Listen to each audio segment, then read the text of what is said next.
Well, there goes the Daverhood. And good morning, everybody, and welcome to the 887th episode of the Dave's Gone By Facebookio Podcastio Programmio of the stream, featuring me in a new hat. Good morning, good morning, good morning. There goes the Daverhood. And there was much rejoicing.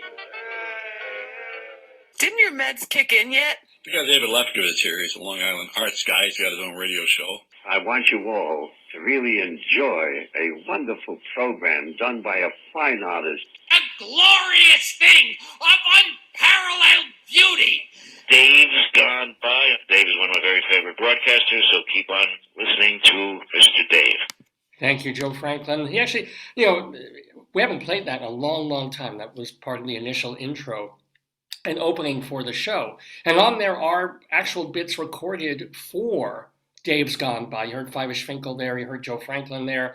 The Gilbert Gottfried bit was actually taken up from his roast of Joan Rivers. So that's what he starts to say about her vagina, nothing to do with me. But some of the other pieces that you heard there were intros to Dave's Gone By from cool, famous people and infamous people. So, yeah, I'm Dave Lefkowitz. This is the show. We are live on this March 25th, 2023, coming to you from beautiful and, of course, rainy Maryland, where the Daverhood has been since August of this year. My darling and adorable wife, Joyce, will be joining me in just a couple of minutes. And then, was that babe? The machine's thrashing around.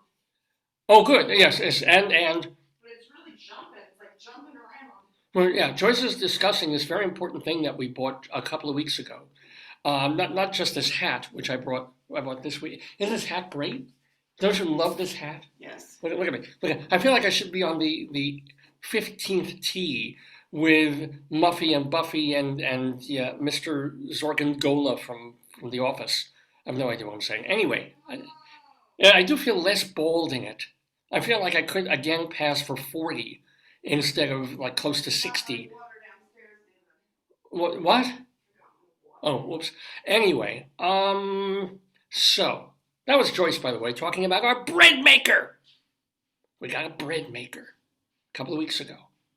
Well, what it does is it makes bread, and you're putting it's really cool because it's cooking for idiots. It's like it's like a slow cooker, which I love. You just dump stuff in it, right, and you put and a little bit of roasty stuff and spices, and you leave it. It doesn't involve cutting or you have to cut vegetables and stuff. All right, it doesn't involve cutting and chopping. It involves all the things that you normally do when you put things in an oven. So I'm not so sure what makes it. Well, the slow cooker, of course, you can leave alone. Slow cooker you can kind of set for 6 hours on low, go away somewhere without fearing that your house will explode, and then come back and have dinner, right? And you open it up and it's just, the smell, because it slowly permeates the house and the kitchen, and it's all soft and moist because the liquid has nowhere to go. It's not like an oven with dry heat that just kind of dissipates. It's not like a microwave that turns everything to rubber if you don't eat it right then and there. This is just sort of like, oh, hey, I'm vapor, I'm water, I want to go out of this container, but there's a lid. I guess I'll go back into the meat, and it's fantastic, right? So we also got this bread maker, and it literally in the instructions says, just do this, and do it in the order that we tell you. I don't know why that's so important, but apparently the order is terrifically, like water first, then I think flour, and then the rye flour, and yeast, and a little salt, and a little sugar. It takes 5-10 minutes, and then it's like, go away. This is the beautiful thing. It's like, leave me alone. Go away. Come back in 4 hours, and you will have bread. And we first encountered this idea about 2 decades ago when we had dinner at your friend Natalie's, and she had a bread maker. And we're like, oh my God, what a thing. You're going to have to sit there and cold. Warm. I'm so hot. You have to. You're not hot? No, it's chilly in here. And, I'm dressed short sleeves and everything. But you don't know what it's going to be like. You don't know if there's going to be pulleys and ropes and hooks and things. Thank you. But all it is, you pour stuff in a thing, one at a time after another on top of each other, and you put the thing down and then you just sort of wait and hope. It's almost like having an operation. Yeah, but I don't know why it's thrashing. What do you mean it's thrashing? It's like choop, choop, choop. It's like Yeah. Well, it's got to turn Yeah. water and dough and rye flour and yeasty yeast. Because what it'll do is it'll do that, and then it's not going to do anything for like an hour because it takes time for the yeast to just kind of go. Oh, right. That's true. Yeah. So now it's just mixing everything together, and then it's just got to sit there. It does look like on the bake show, like when they need that they need it, then they prove it. We learned that. Well, of course they need it. They won't have a show if they didn't need it. Yeah, I can't believe you're wearing that hat. I'm cooking because I ran up and down the stairs. Well, I'm chilling. Well, not chilling. Did you tell people who the guest was? Not yet. I will right now, as a matter of fact, because we're calling. Oh God, I am so bold. So then wear your hat. I am wearing my hat. I think I will wear my hat. It's pretty. Thank you. It's so pretty. Does the top open or is it stuck like that? Like. What do you mean? There's no snap here. This is just because some of them do lid. that. I guess if you have the snap, it sags. That's beautiful. Yeah. Let me see how it looks also with the. No, Oh, I'm like rerun. Kevin James. Hi. Kevin James does that. No, I don't want to look like Kevin. I don't want to look like rerun either. Do it pretty. Right, hi. Do it pretty. All right, I'm doing it pretty. Hold on. Here we go. You should get that. Do they have any other colors? Where did we go? We went to a place that has the remaindery. It was cold. So Cool. it was like, Yeah. So if there were others, I might have gotten a dark brown or I might have gotten a gray. It? This hat Yeah. was supposed to be it was $7.50, and we paid $5.50. No, Oh no, I don't know about the initial. Originally, I Oh, think. it's a Dockers. Give me your phone. I'll look it up. Yeah. Oh, there it is. Okay. What is it? Okay, Dockers. Dockers hat. I don't know what it's not Kangol, but it's Kangol style. Made in China, so we're supporting the enemy. 100% cotton. Well, no, it's part polyester, something percent cotton. Whatever. It's helping the Chinese. What is it called? Flapjack? Applejack. You called it an applejack. I never heard that term before. I used to eat applejacks when I was a kid. I used to like them. Anyway, where was I? Oh, today's show. It's called The Jew and the Jew. Please don't be offended by, or do be offended by this. But the reason being, I should give maybe Rabbi Sol will give the explanation. Yeah, that's it. That's it on the upper left. Our guest is a theater person. And also kind of a jazz person, not a jazz musician, but someone who should know quite a bit about jazz. Yeah, but how much would this cap normally go for? It's called a new boy hat. The black one is the 30. 30. All right. So it was on sale for $7. Is that it in black? On the left. Yeah. And with our Kohl's cash. Have you heard of new boy hat? Why would I hear of new boy hat? It's Newsboy. Oh, like a newsboy. Yeah. Look, wow. And I was in journalism, so it You should fits. get this color. That's the color I always get. The dark charcoaly gray, which is It looks cool. like Heather. Yeah. Speaking of charcoal, you've been raving about like charcoal shampoo. Yeah. What's so great about it? What's the thing? So, the hairdresser said my hair always has a lot of like a conditioner and it's heavy. But there's charcoal shampoo. It cleans your hair, it makes your hair feel light, but it doesn't weigh it down. Oh, that's good. And it doesn't leave residue. Like there's no residue. It's amazing. Can I barbecue on your head? No, it's a charcoal product. It's not charcoal you cook with. Because people actually use charcoal. I think they still do for their teeth. No, they're saying that's bad. They don't do that. No, I read that. I always wondered about people who clean their teeth with something charcoal. But you know the color of charcoal. I would imagine if you brush your teeth with charcoal, it's eventually going to look, the color of soot. I don't understand I think this. that's what they found. They found But- it was discoloring. But it doesn't do it to your hair. Your hair isn't, Is it? blackening. Maybe it's taking out the gray. I don't know. Oh, maybe it could be. I So, love this hat on you. You look so pretty. wow, thank you. They have it light gray. I'm going to have it in a rakish. What do you think? No. I'm going to put it in a rakish angle, No, but it makes you look off kilter. makes me look like I got hit in the face with a rake. No, that's It's a beautiful hat. Why, thank you. Anyway, our guest in the Daverhood is someone who has been doing off-off-Broadway theater work for 40 years now. And he generally did it with his life partner, his wife, and writing partner and acting partner. He is Steve Epstein, and she was, I never get her name. It was Naima, and I should get it because it's a Jewish sounding name, but it's Naima Hassan, and they were Epstein and Hassan. So if you're going to the theater, Music? if you're going to the theater in downtown New York, you saw them all the time doing sketch comedy, kind of a mix of Ooh. autobiographical stand-up and stuff about their lives with skits and sketches. Unfortunately, I never saw them. I don't know how I managed to miss Epstein and Hassan because they Was were it always long playing. Long running? Well, they would come back and do different, like do a few months. They go and then come back and do a whole new different show. Like the this review of Broadway. Well, it's sort of like, yeah, like it wasn't musical. It wasn't like Forbidden Broadway, but it's sort of like, skits are like Dratch and Fay. Instead of being Dratch and Fay, which were two shitzes, you had Epstein and Hassan. Epstein, a white Jewish man, and his wife Naima Hassan, who is a black woman. And together, they created all this theater for many, many years, all the way up to, basically stopped by the pandemic. And then she got sick. She got sick in a lot of different ways, and she passed away just last year. And they were doing, in fact, Rabbi Sol will talk about this, but they did a show even as she was, or he did a show with her on video when she could no longer really perform. Now he's back with a solo show. Wow, that's hard. With, I'm sure, more clips about her and talking about her, what it is like to Where be. does he do it? It's going to be at the Alchemical Theater. Not probably a new space, new name. It's called the Alchemical Theater. Spell On, like chemical? it? Yeah. But And my name, you can call me Al. Alchemical. You were in sciences. You've heard that word No, before. But I don't know what. Like alchemy, when you turn gold Oh, into that's a good name. something into You turn anything charcoal. into gold, yeah. into gold. I think charcoal is going to be the word of the day here.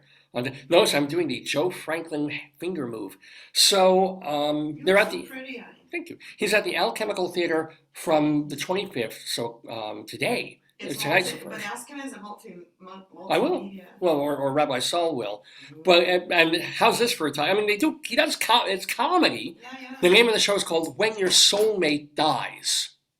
Yeah, but let me tell you Lots of something. laughs. Honestly, David, Yeah. to be quite frank with you, so many people can relate to that. I think that for him to express his grief publicly and go through it, he's got an audience full of people who may not have had, it could be spouse, it could be sister, brother, mother, father, kid, God forbid, right, anyone, pet. I mean, I think he's tapped into one of the, it's a primal human emotion everyone that loses something has, even if it's symbolic. Oh, yeah. Symbolic loss. I think that's a brilliant. Yeah. That's And a not to brilliant mention, idea. if they were performing in New York for 40 years, Yes. there's going to be people who Yes. saw, I remember seeing you in Yes. 1987, Yeah. So when we went to your show, it was our birthday, anniversary, whatever. Yeah. So I just want to make sure that I didn't get any text messages or anything, right? I can check. It's 9:14 though. It's early. Most people come in on the dot. Is he? Yeah. Is So he Eastern time? he is. Well, he's in New York. He's going to be performing tonight. The first performance of When Your Soulmate Dies is going to be at the Alchemical Theater tonight over on West Somebody 17th. said, Yeah. Incoming call from 212. You know what? That's probably him. He may be having trouble. Hello. Anyway. Yeah, you're trying to log on. Is that the? Okay, David, it's not letting you log on. Does he have the passcode? Do you have the passcode? Because I sent both.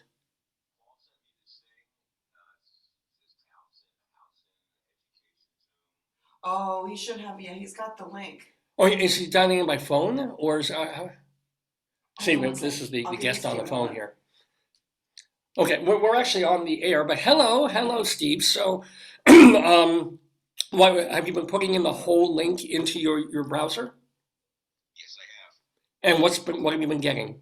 It's been telling me that I need an update, but when I try to update it, it won't let me update. Have you tried a different Try different browsers. browser? Like Which try br- E or Google. Yeah, which browser are you on? Like Chrome? My Chrome. I'm very computer illiterate. I don't know how to do anything. I'm like one of these old men that does a thing. So Yeah. I just tried to hit the, he sent me, well, hang on for 1 second. Let me just see something. Sure. So, let me see if I try to manually put the password in. Oh, yeah. You have definitely manually put the password in. He's got it. Okay. He's got it. Hang on for 1 second. Let me We see will. what happens. Yeah. Live TV, folks, or radio, or whatever the hell this is. Yeah. It's telling me redirect. Okay.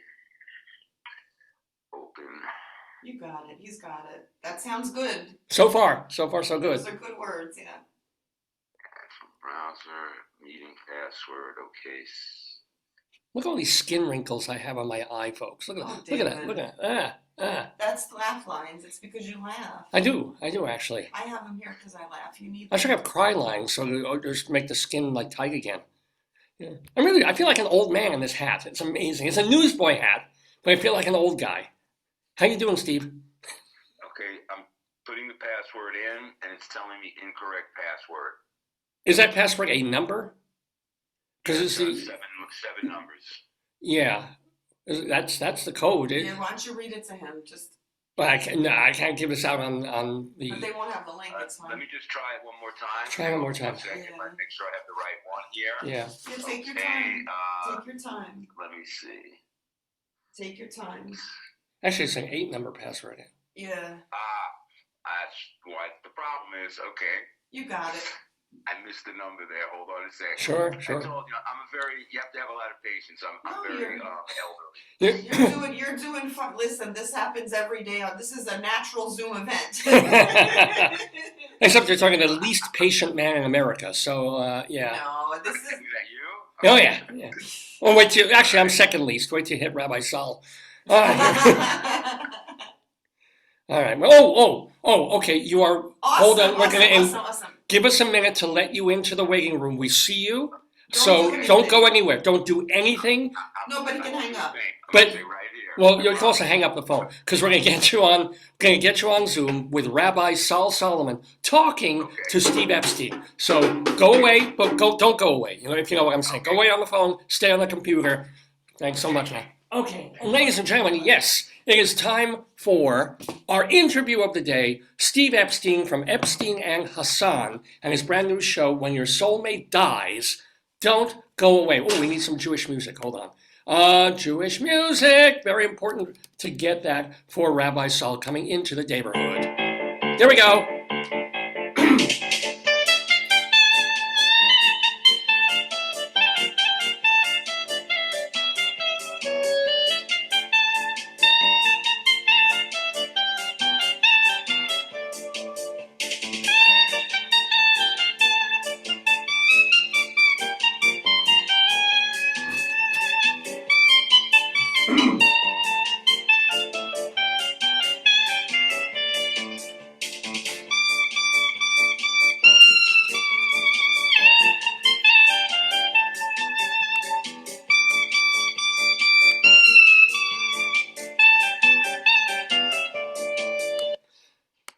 Oh, shalom, my friends. Shalom, my enemies. This is our old pal, Rabbi Sol Solomon, founder and spiritual leader of Temple Sons of Bitches. And we are here today, forget the name, that's not actually the name he uses, but we're going to be here with a theater person, a man whose actual name is Steve. Well, we'll ask him about this. What the hell is with the name thing?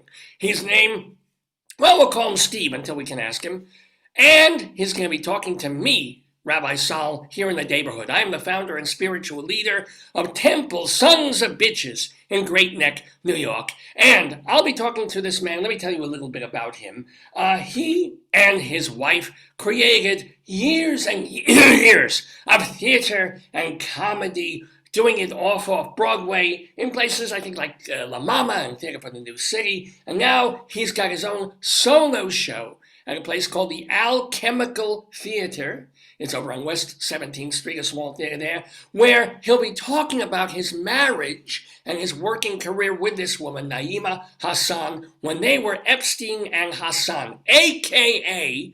the Black and the Jew. And they, of course, talks about being an interracial couple and being married and racism in America in funny ways. The sad part is she passed away last year, and now he's still doing theater to honor her and to talk about her and their lives together. So, ladies, the one thing, first of all, Steve, can you hear me? I hear you fine.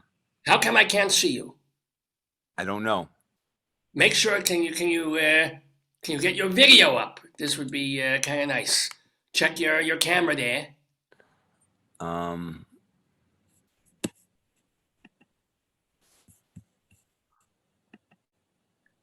It's this thing with it. There you go.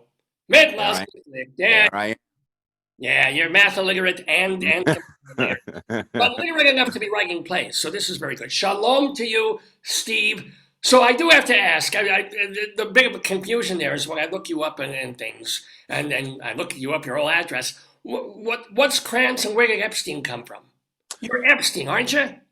Well, actually, my family's name was Krantz. So when Naima and I started performing together, we wanted to have, we tried Krantz and Hassan and Krantz, and we didn't like the sound very much.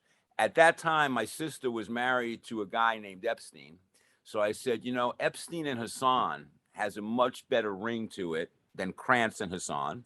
And so we became Epstein and Hassan. What's very strange is I kept the Epstein name, and my sister actually divorced that guy. So I've had her Epstein name much longer than her.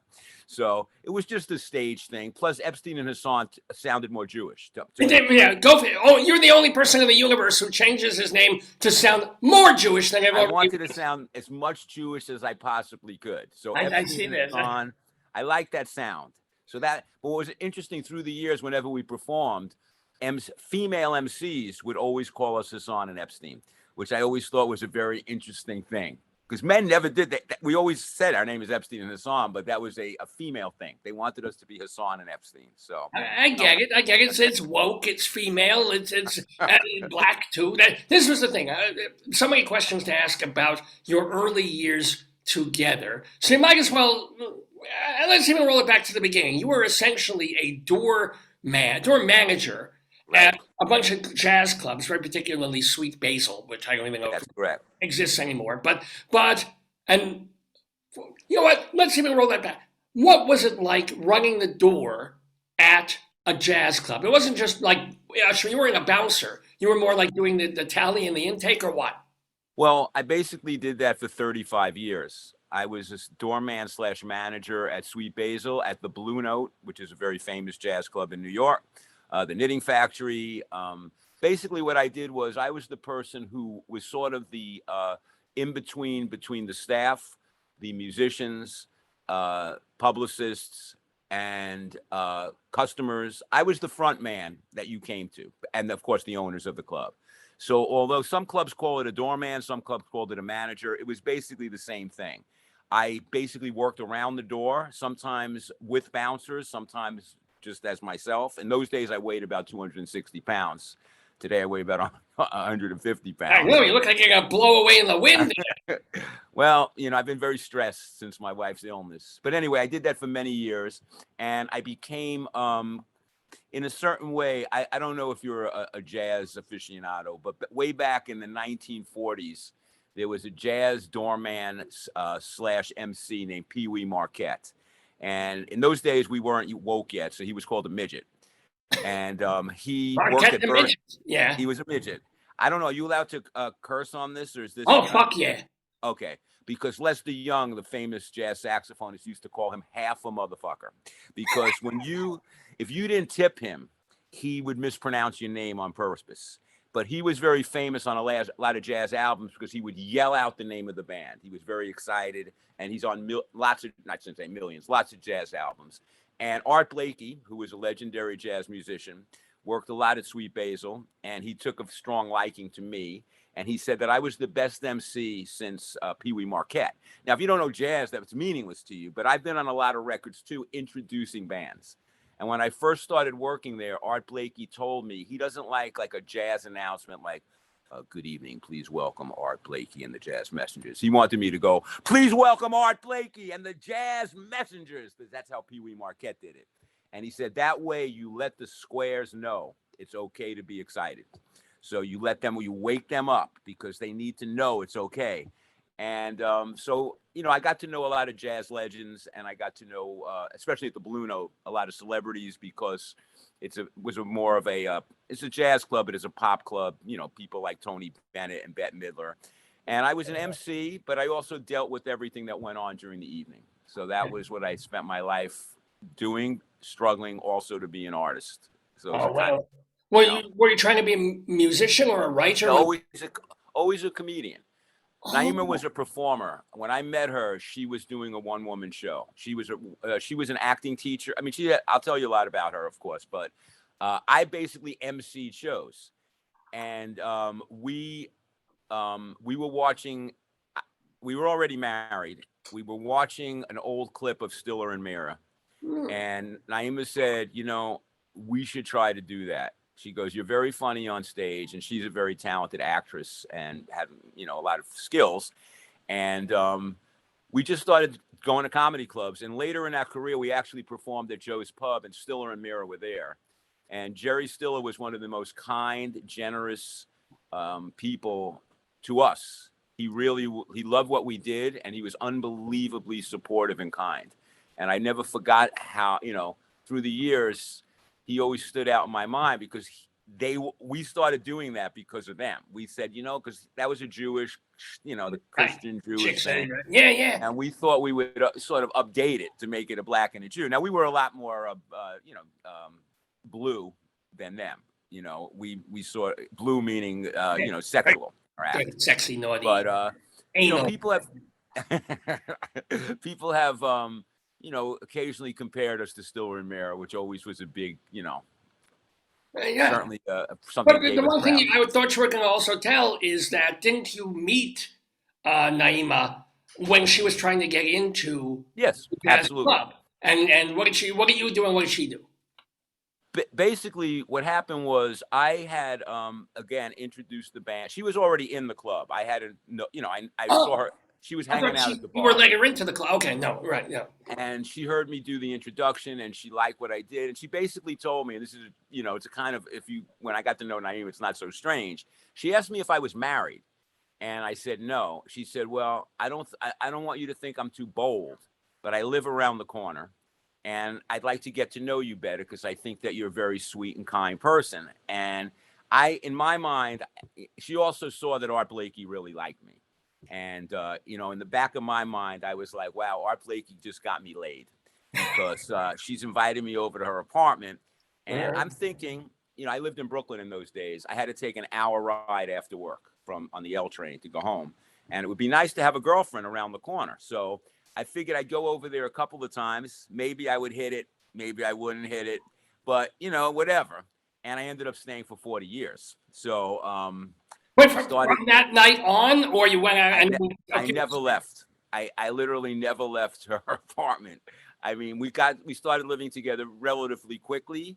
And years later, she said I married her because she had a rent-stabilized apartment. But I didn't really know she had a at that time, I wasn't thinking in that way. You just know. You were thinking, I have an apartment to stay at tonight, so I have to schlep to the L train.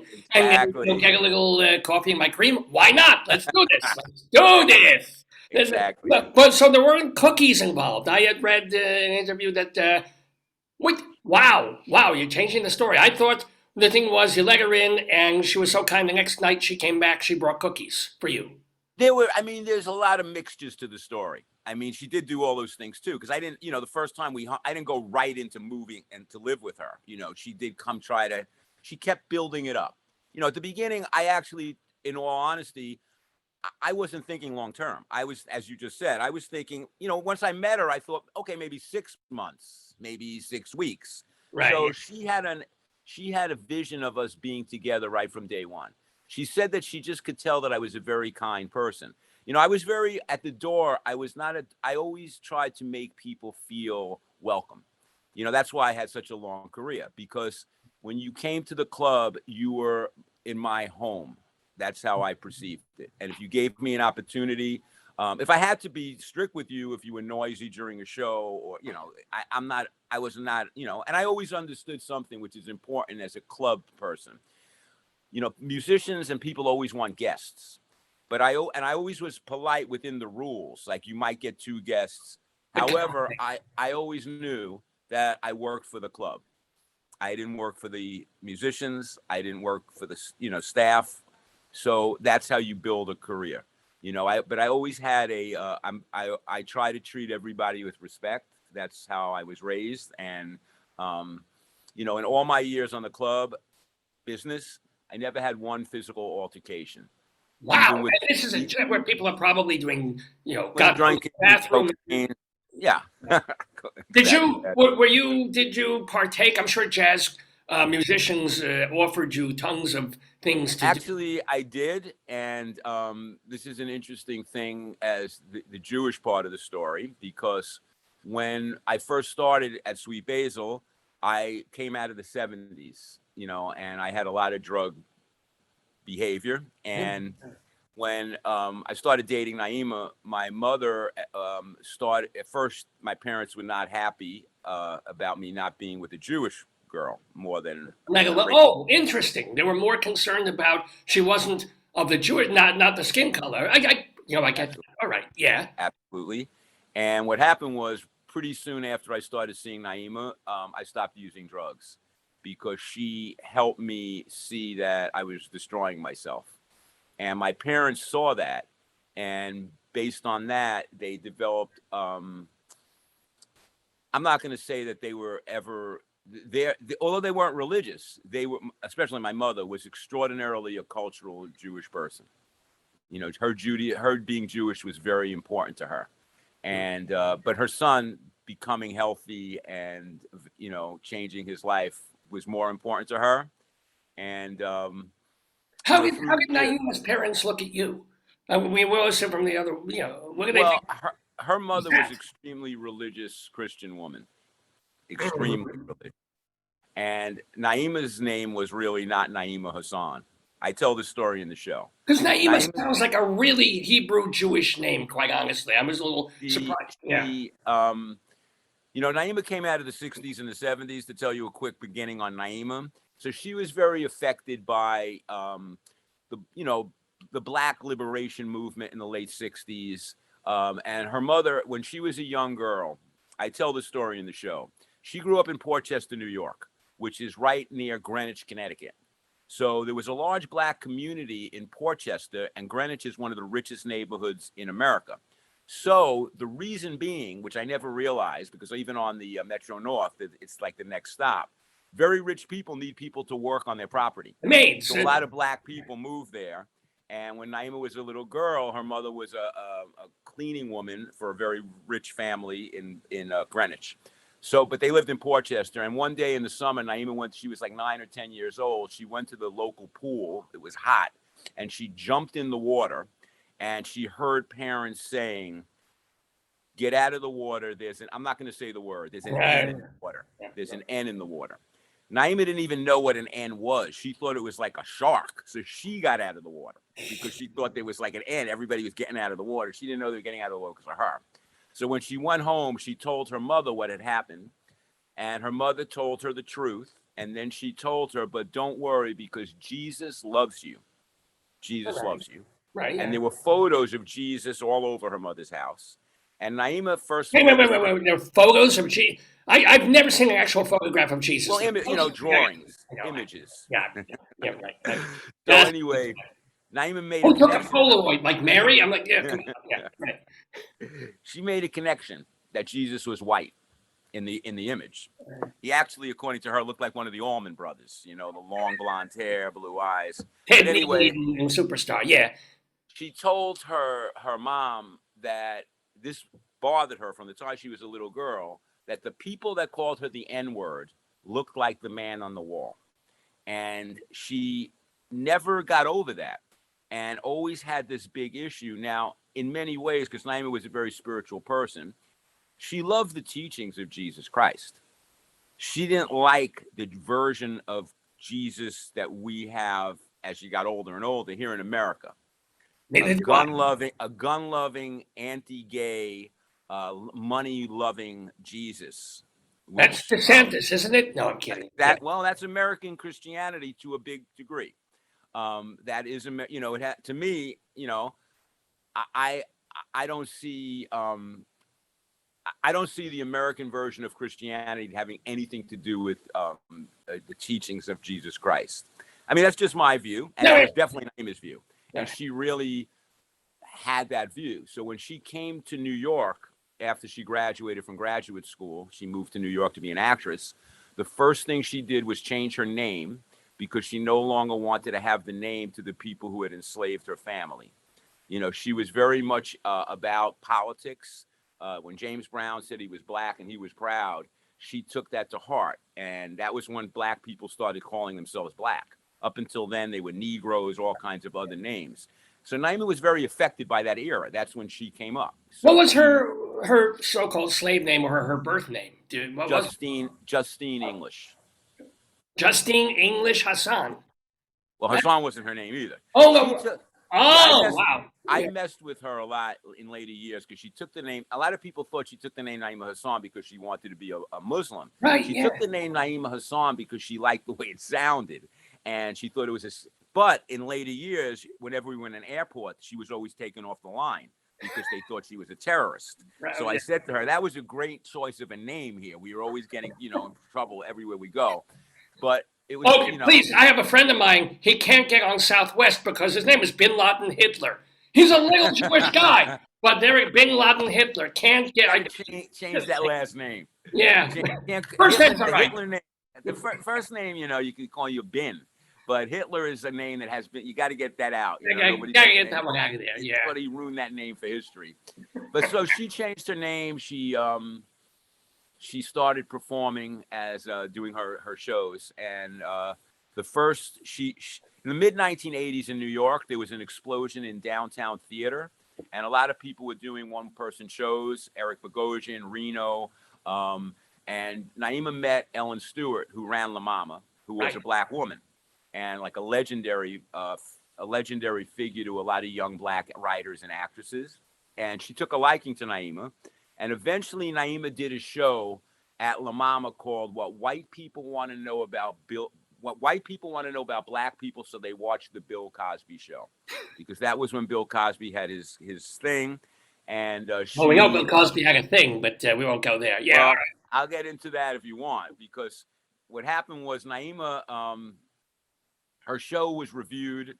She did 6 characters in that original show, including a male character named Joe Keys, who was a black jazz drummer based on a lot of misogynistic black men she grew up with around her life.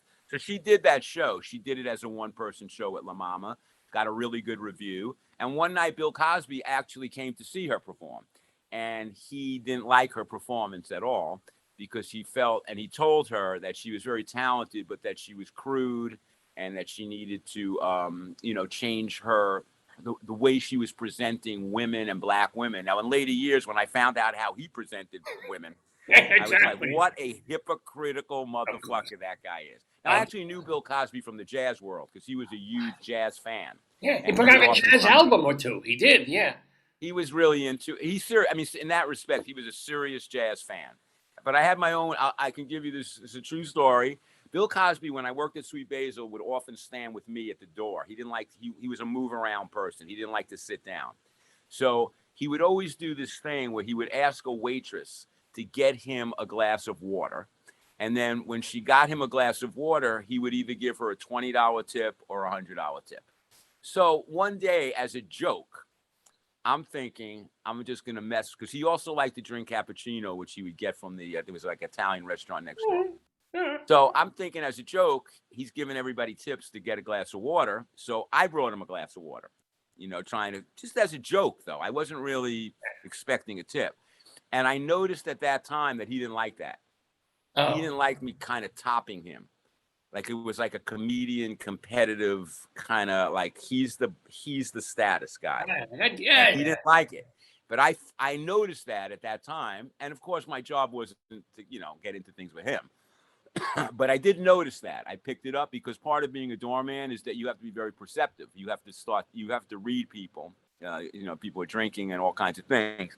So in later years, when all this stuff came out about Bill Cosby, it didn't shock me in the sense that I knew that he liked to play at a very high status kind of thing. You know, he would be the kind. It didn't shock me that he would do what he did. Now, please But tell sometimes- some other before we go back to Hassan and by the way, your show. I want to remind people that tonight is the first night of your solo show. Although I imagine she makes appearances on video. Is this true? Yes. In Yes, that is this show called, unfortunately, but truthfully, When Your Soulmate Dies. It's running now through late June at the Alchemical Theater over on West 17th Street. I've never heard of this theater before. But I don't know if it's new or they renamed it from something. They used to be on 14th Street. It used to be on the Alchemical Theater is run by a guy named Carlo Altamori, who was a member of the Living Theater. Oh my gosh! Wow! Yeah. So it's his theater. He operates it. Well, his theater company, but the theater itself on The theater he runs. He owns the theater because he uses it. There's a lot of photography work and theater. They have 7 different rooms, so you can do. A lot of people use it for photographic shootings. Plus, they have a rooftop. It's a very nice space. But he was with the Living Theater, and through that connection, I got to know Judith Molina very well from the Living Theater in later years. She was another person who really supported Epstein and Hassan. So, you know, but the show itself, my wife and I, in terms of her being in the show, Naima, later in her life, around 20 years ago, she became a Buddhist practitioner because she was searching for a religious thing. And wait, you couldn't give her Judaism? She's married to a Jew. She look at you and go, "Oh, maybe that." She actually she did check out the Kabbalah Center. That was as far as she went, but that kind of she was. I don't want to be negative about that. That string is played out. Yeah. So you know, they made Kabbalah. Kabbalah is a very deep thing, and you can't do Kabbalah like Kabbalah light in a sense, like reading. I drink Kabbalah light, but religious. Yeah. So. But anyway, so she became a Buddhist teacher, and she taught meditation for many years. And in the group that she was the teacher with, she was really the first African American Buddhist woman that she was one of the main teachers. And when she died, about a month before she died, when we started writing the show, she was in a nursing home in the Bronx. Wait, this is the teacher, or this is Hassan? This is Naima. Naima is a teacher also. All right. Okay. So you're talking about Naima again, right? I'm back on Naima. I'm always on Naima, as it were. My soulmate dies. But anyway, what happened was she had been a Buddhist teacher, and about a month before she died, they videotaped Naima in the nursing home. Naima at this point was not able to move her body at all. She had a type of cancer that took away her ability to move, but her mind was very sharp. So they did 3 short teachings that she did, one on death, one on attachment, and one on pride while she was in the nursing home. And at the end of the show, I play the 3 videos. So Naima is in the show teaching because that's what she was. She was also a New York City school teacher. That's how she made a living eventually. And Naima was nominated for a Tony Award as the best theater arts teacher in New York City, which is a category that the Tonys have. So she had a lot of facets to her life, and that's really what the show is about. Because the show is called When Your Soulmate Dies, but it's based on the chapter, which is the last chapter of her life, which we wrote the last month as she was dying, which was called All They Can See is an Old Black Woman in a Wheelchair. Wait, wasn't that the original title of the show that you already did? That was the original title. When we so did it's sort of the same show. The same show, but I've changed the name for marketing purposes. Well, and she died. No, really, just marketing purposes. Yeah. Because people are connected to the word soulmate much more than they are to an old. It was confusing to people. What does that mean? All that they can see is an old black woman in a wheelchair. But the point of that was that Naima was a Tony-nominated school teacher in New York who worked with thousands of children that loved her. She was a Buddhist teacher. She was a brilliant comedian. But when she was in nursing homes and hospitals, they treated her like an old black woman in a wheelchair and treated her with unbelievable lack of dignity, an unbelievable lack of love and compassion, And I witnessed it for 1 year, how everyone is treated, especially in Yeah, nursing. it's probably not just that. It's just too few caregivers. They're not paying, and it's just Right, exactly. And to be honest, they also know they're not going to get up and walk out of there and complain. They're just basically Right. on the way out. Well, that was their mistake, because what happened was, I witnessed things quickly, what was going on with Naima and how she was being treated. So I was in that nursing home. She was in 3 nursing homes, but I was in there every day. I used to tell them that I'm a secret shopper. I'm always going to be here. You know, as long as I can come in. You don't know what hours I'm going to be here. And I was told at Bellevue by the social workers there that I was the best advocate for a partner they have ever seen. Because what I witnessed, as I tell people this all the time, it's not just Black women that get treated bad in nursing homes. Rich people get treated bad. Poor people get treated bad. But if you're in a system that everybody's treated like shit, Black women are going to get treated the shittiest, because this is still America. And that's the way it is. And I witnessed it, and I'm a very persistent person. I was a club manager for a really long time, and I'm not afraid to confront you. So I confronted people relentlessly there to make sure that Naima got humane treatment, because the treatment, I'm not exaggerating, it's not humane. People are not given human dignity, and I know that they're understaffed, and I know that they have a lot of issues, but I also know that they, for example, they only need 1 nurse that's a registered nurse on the floor in a nursing home. Just 1. Most of the people who they call nurses are really aides. Doctors have to be within distance of the nursing home, but they don't have to be on premises. The main thing that nursing homes need are accountants to add up the money that they're ripping off from Medicaid and Medicare. That's what they need. That's their only real concern. And I call them out on it. And I try to be, even in that situation, I'm always going to try to be respectful and polite. But if you're giving my wife Tylenol instead of what she needs, she had cancer. And $10 a pill, yeah. Well, what they tend to do a lot of times with, and this is something people can look up, because sometimes when I say this, people think I'm making this up. There's a big thing in the medical world where they believe that Black women require less drugs than other people. This goes back to the 1850s, when Black women were operated on without drugs. So Naima was often being given stuff like Tylenol instead of OxyContin, which is when you have cancer, kidney failure, and COVID. Tylenol is not going to do the trick. So they always claim they're making mistakes. Like, that's the thing I talk about a lot in the show. It's always an honest mistake. They don't see color.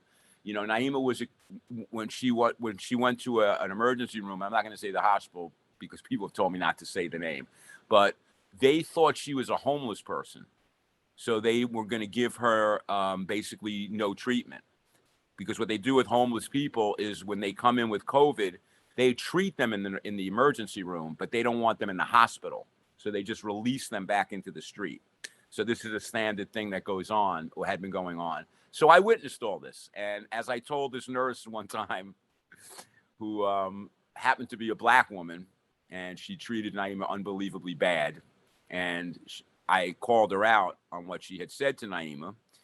And she said to me that she was a nurse, and she's Black, so she can't be racist. And I said to her that you dress as a nurse, you're wearing a nurse's outfit, but a nurse doesn't act the way you just acted towards my wife.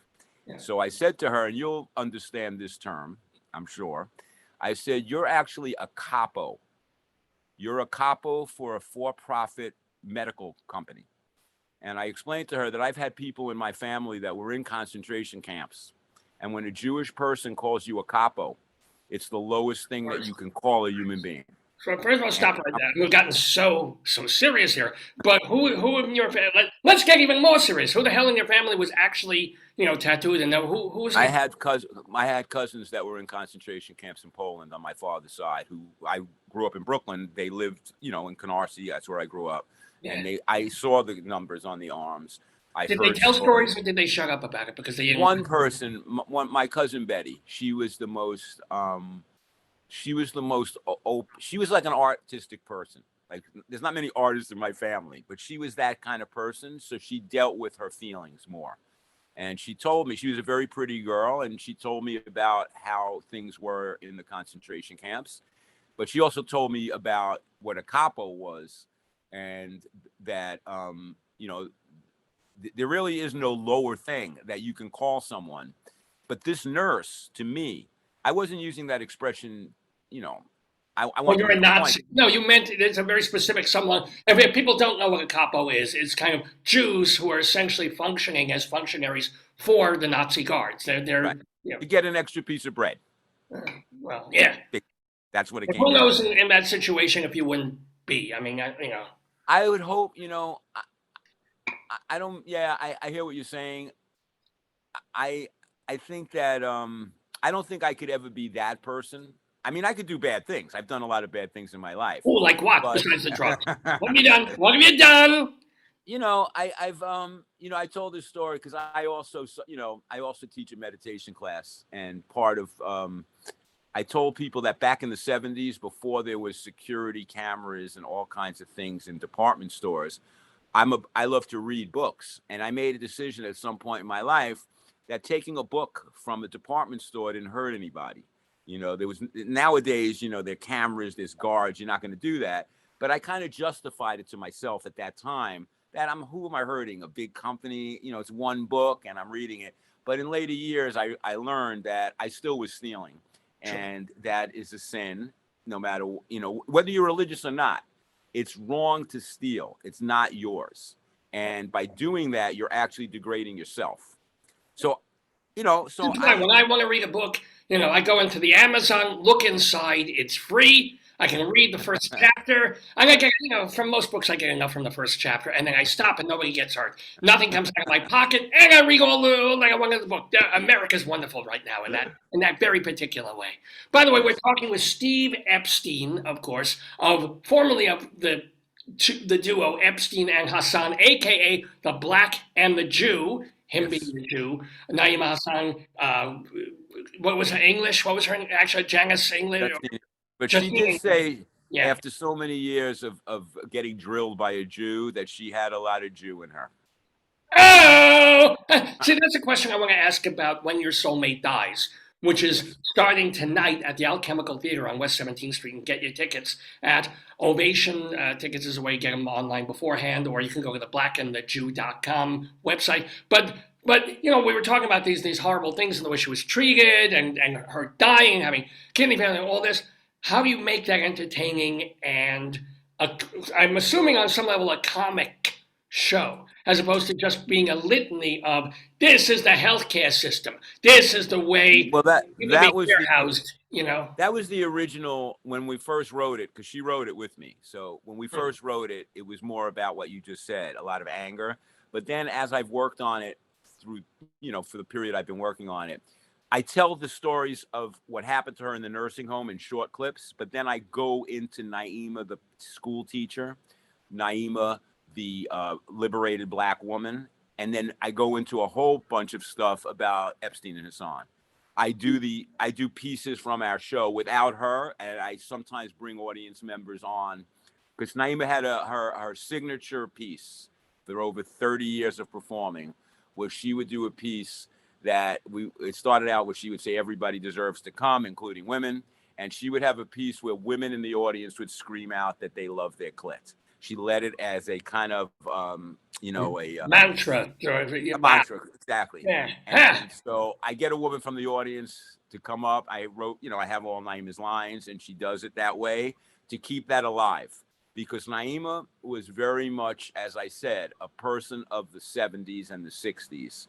And she was a person, the two biggest benefactors in our career, and I'm talking to a rabbi, right? So I'm almost embarrassed to say this, but one of them was a Jew, a great Jew, but often people misunderstood him.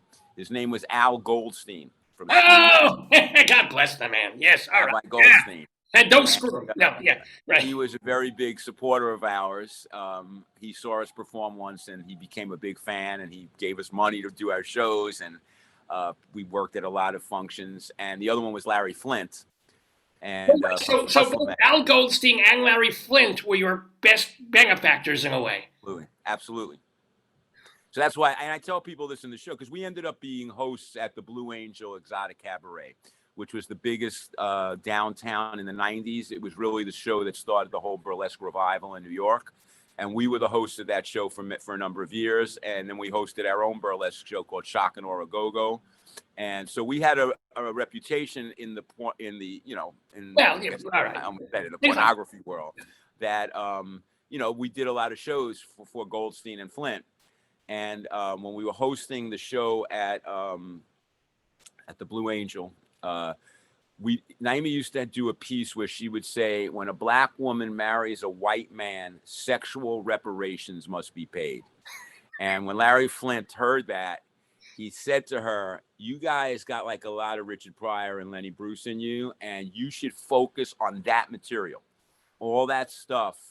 And we built a whole act basically around that concept of sexual reparations. The three words that white people hate, the three phrases: white supremacy, white privilege, and reparations. Those words, white people, it makes their dick shrink. They don't like to hear that. And I've got no dick left to show, please, after born Jewish and then circumcision.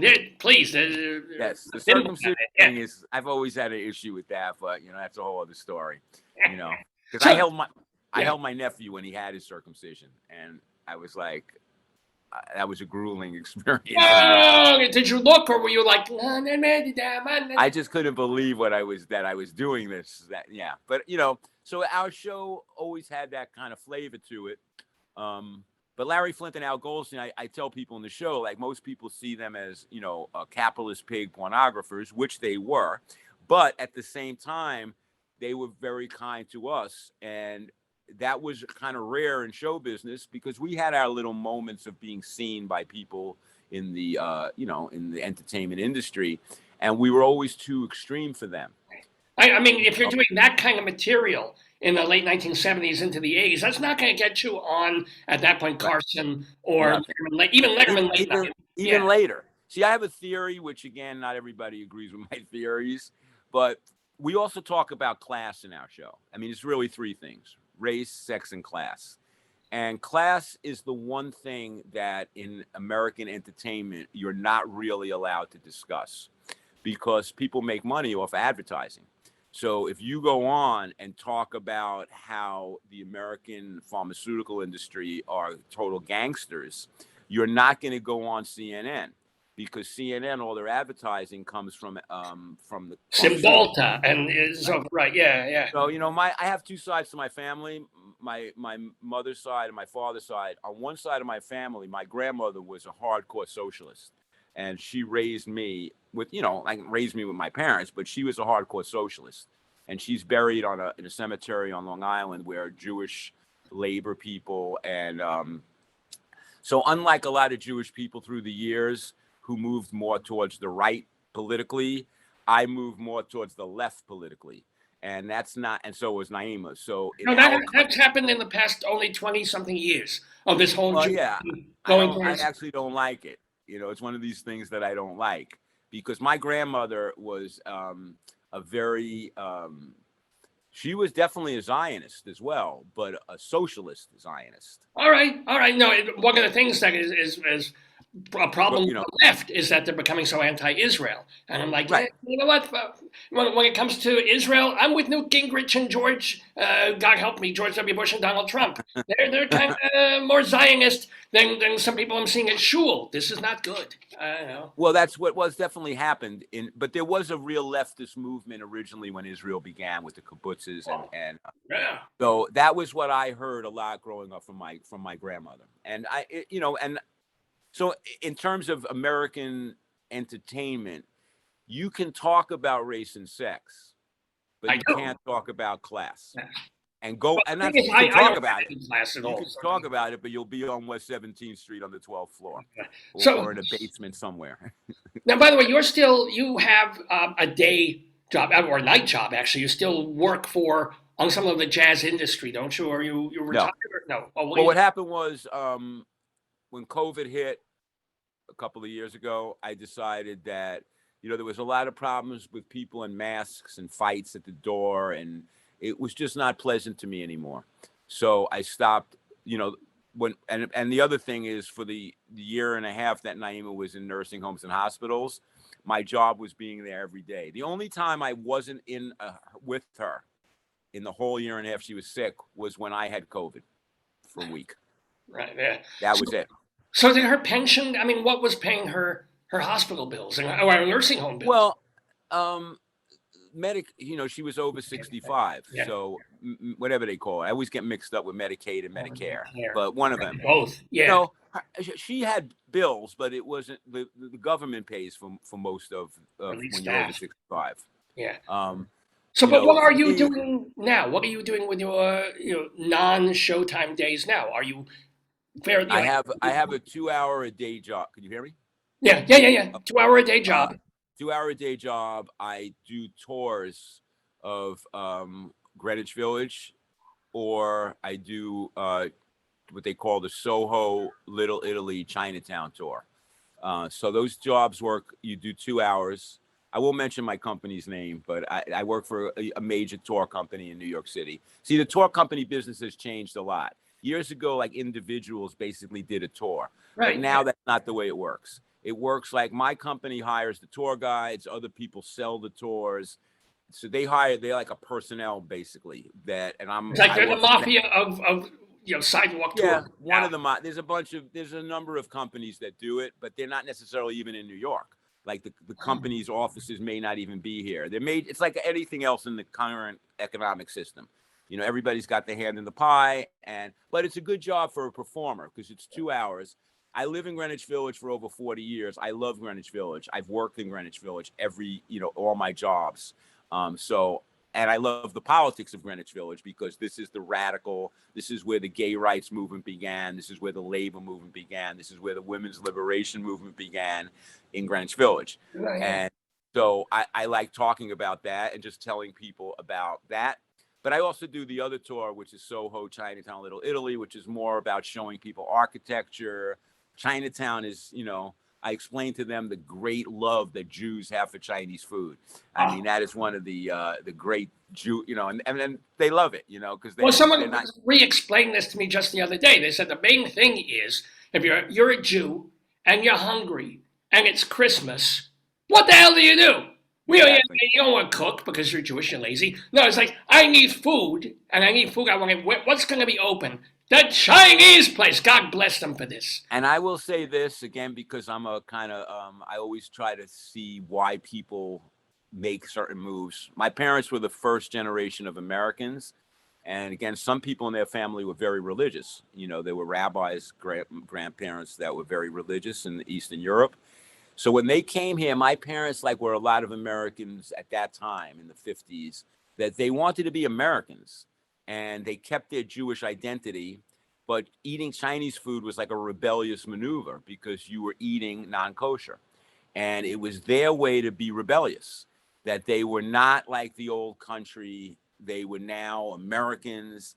And it was a kind of, I'm not saying it's harmless or not, because if people are religious, to them, it's not harmless. But to my parents, you couldn't be more identified as a Jew than my mother, but she did eat Chinese food. Yeah. We had relatives that different generation would in Taco Bell, I always found I had one relative who would eat Chinese food, but on paper plates in her house. Like, she wouldn't use her dishes. Right. So there were, people have levels of their own thing, everybody's got an envelope, how much they put, and it's right. It's pork. I'm eating pork, but it's not with our silverware. Right. It goes to me, that was always a little bit of a, I don't want to be too judgmental, but I never, that one, if you're eating pork, you're eating pork. I mean, no, or shrimp or something, but the mentality is, all right, God doesn't see me while I'm eating it. So I put away the things I'm eating on, it goes in the garbage, and then once I poop, it's forgotten. I've just been eating kosher all week. Exactly. I think for me, I made my own thing. In my mind, it was like health related. When people were eating pig, they were probably dying a lot, thousands of years ago. And people probably made that a religious thing. It wasn't like that God had like he hates cows, but he can eat, he loves pigs, but he hates cows, so because you can eat a cow, but you couldn't eat a pig. And yeah, it was So, really, this with a hoof you can, this without a hoof you can't, and then the fish. This fish is fine, but this fish has a strange backbone. Don't eat it. And, some of it's nonsense, and some of it was, back then if you miscooked a shrimp, right. you're dead. So That's it my was. theory. That's my theory. I think that it was all based similar to even things like gayness. And maybe at one time in past history, there was something like AIDS, maybe thousands of years ago, and people said, that's not good behavior. That's dangerous behavior. I don't know. Like, I just, I'm a person that I like also, let's face it, if you woke up on a Sunday morning in your toga and there was red stains on the back of your toga, it didn't look nice. If your toga was bleeding through the toga, and people saw this, and it's like, you know what? Maybe the gay thing shouldn't. That could be true. You don't know. You never really know how things start. It's hard to know what got people motivated. Well, we know how your show is starting. It's starting tonight, Steve Epstein. Tonight. The show is called When Your Soulmate Dies, and it's funny. How often a week is it? Just once a week, every Saturday night. Every Saturday going into June. Yeah, going into June 24th. So far is the last time you have set for it at the Alchemical Theater, 50 West 17th Street. So I guess it's somewhat near 6th Avenue. Yes, it's right between 6th and Broadway. It's in an office building. They have the whole 12th floor. Whoa. It's a giant. Wow. They have a lot of space. They have a lot of different size rooms. Like there's some rooms are 20 seats, some rooms are 70 seats. And they do different things. That they just opened there because they were on 14th Street for many years, but we need more high-priced condos on 14th Street. So they knocked the building down where the theater was. So, because we don't have enough. There's not enough high-priced condos in Manhattan. So, well, actually, with more people working from home instead, they need fewer office buildings now and just more. That's true. People live, but I want to remind people you can get your tickets from Ovation Tickets or just go to the box office or go to the blackandthejew.com. Yes. What you would add, yeah. Oh, and because I know you have to go. I know you've got rehearsal or whenever you got to do tech and stuff. But one more question for Steve Epstein, who you're going to go see tonight, and When Your Soulmate Dies. Tell us one more story about your years in the jazz club, because Sweet Basil had a lot of jazz players, and then he worked at not the Iridium. What was the? I worked at the Blue Note. Yeah. I worked at the Knitting Factory.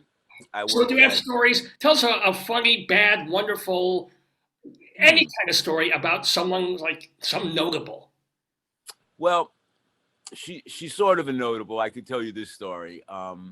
See, at the Blue Note is a very different situation than other jazz clubs. The Blue Note is probably the most successful jazz business in the history of jazz.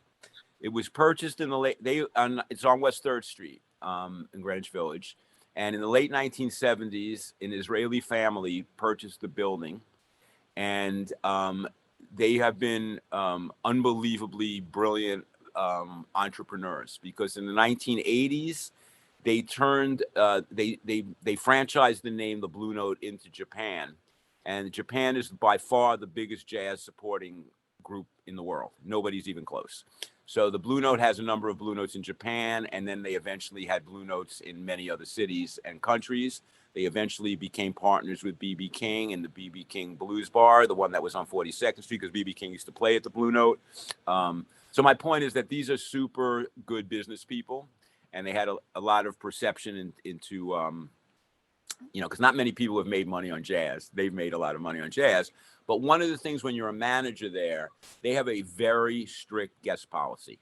It's a small club, maybe seats 200, 250 people. You squeeze them in there. But if you're not if you're in the band, that doesn't mean you get guests, which is very unusual. And they charge a high cover charge. So one of the main challenges of that job is that people are always trying to get guests, and you can't. It's just you're not allowed. You don't have much leeway with them. Wow.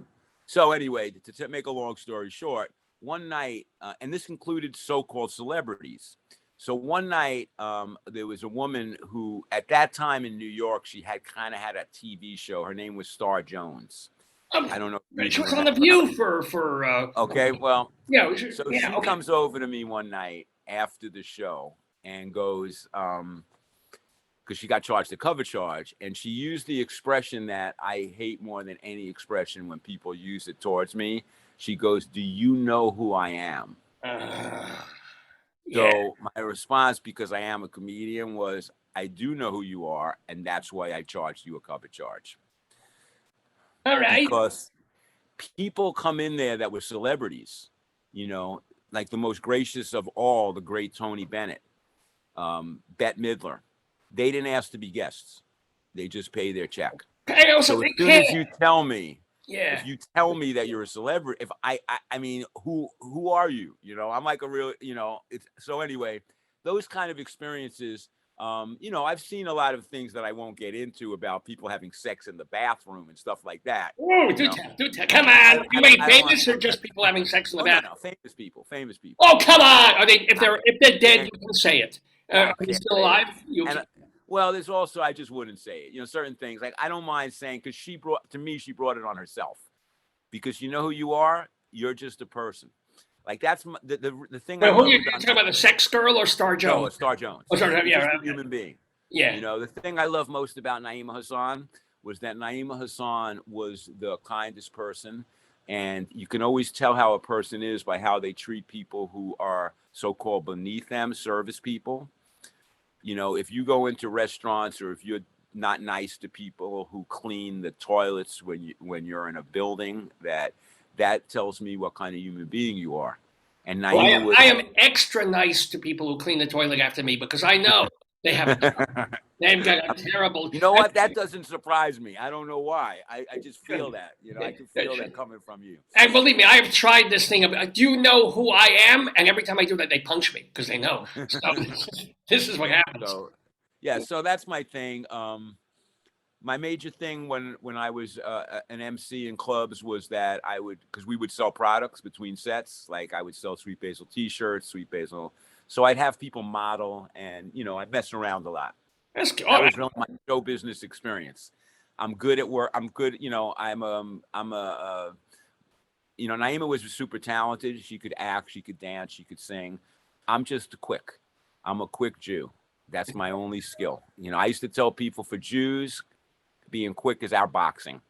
Yes. Like if you're a funny guy. I grew up in Brooklyn with a lot of Italians, Blacks, Puerto Ricans, and Jews. And the reason I didn't get my ass kicked was because I was funny. If you're not funny, you got to have like a talent, I mean, and that was my, I've always been quick-witted. But it's so important that you're obviously a storyteller and a raconteur, and that comes through. And so if you're hosting or what would you even say? You're doing a solo-ish show collaborated with by the late Naima Hassan, but this idea of being able to tell stories to be funny and also angry and interesting and sad, and to engage the audience as you're going to do, to have women come up and talking about their clitori, this is a wonderful thing. So yes. And the other thing I would just like to say, my final thing I'll say, please, is this: the show is a love story to my wife. I love Naima Hassan. I have so much respect for her. And I wrote this show because I was in pain seeing how she was treated. And I want people to know who she is, because I love her so much. Like what I've realized is, when your soulmate dies, it's not the end. I mean, do you still? For me and her. So do you? I'll see her again. Yeah. Well, oh, you mean in the other? Absolutely. Yeah. Absolutely. I pray that you, and I never pray, but I pray that you do, and I pray that you have great success. Are you working? I'll ask you one more question. You're doing this are you working on another? I mean, is this the last? I have a number of things that I because I want to perform, and I thought a lot. People thought I would go back to doing like stand-up comedy. But I really don't want to do stand-up comedy, in the sense that I really want to talk. I want to do comedy, but I don't want to do it like, I know what goes on in comedy clubs, in New York and LA. I'm not really into doing that scene. And I wasn't into it years ago, and I'm definitely not into it now.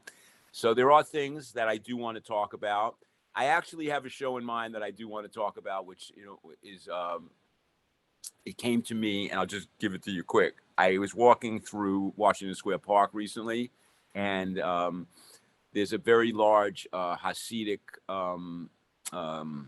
presence in Washington Square Park because the Really? Lubavitcher parked their truck. Oh yeah. And so this guy came over to me and he asked me, which I've heard before, are you Jewish? Like they'll ask you as you're walking through, are you Jewish? And when he asked me that, he was surprised by my answer because I said, that's a very deep question. And I said, you know what? I'm going to think about that a lot. And I'm going to try to think if I can do at another point in the future, a show based on that. Like, what does that actually mean? Are you Jewish? I will point you to after you do your show tonight, because today is going to be focused, of course, on when your soulmate dies. But there's a little bit of a show you may have heard of this called Shalom Damn It, an evening with Rabbi Sol Solomon that you can watch. Okay, no, I'm going to. Is it on the? It's on YouTube. Just look for it on YouTube. I'll definitely watch that. It's all about being Jewish in modern America. And the guy who did it is a genius. So you really got to watch this. It's brilliant.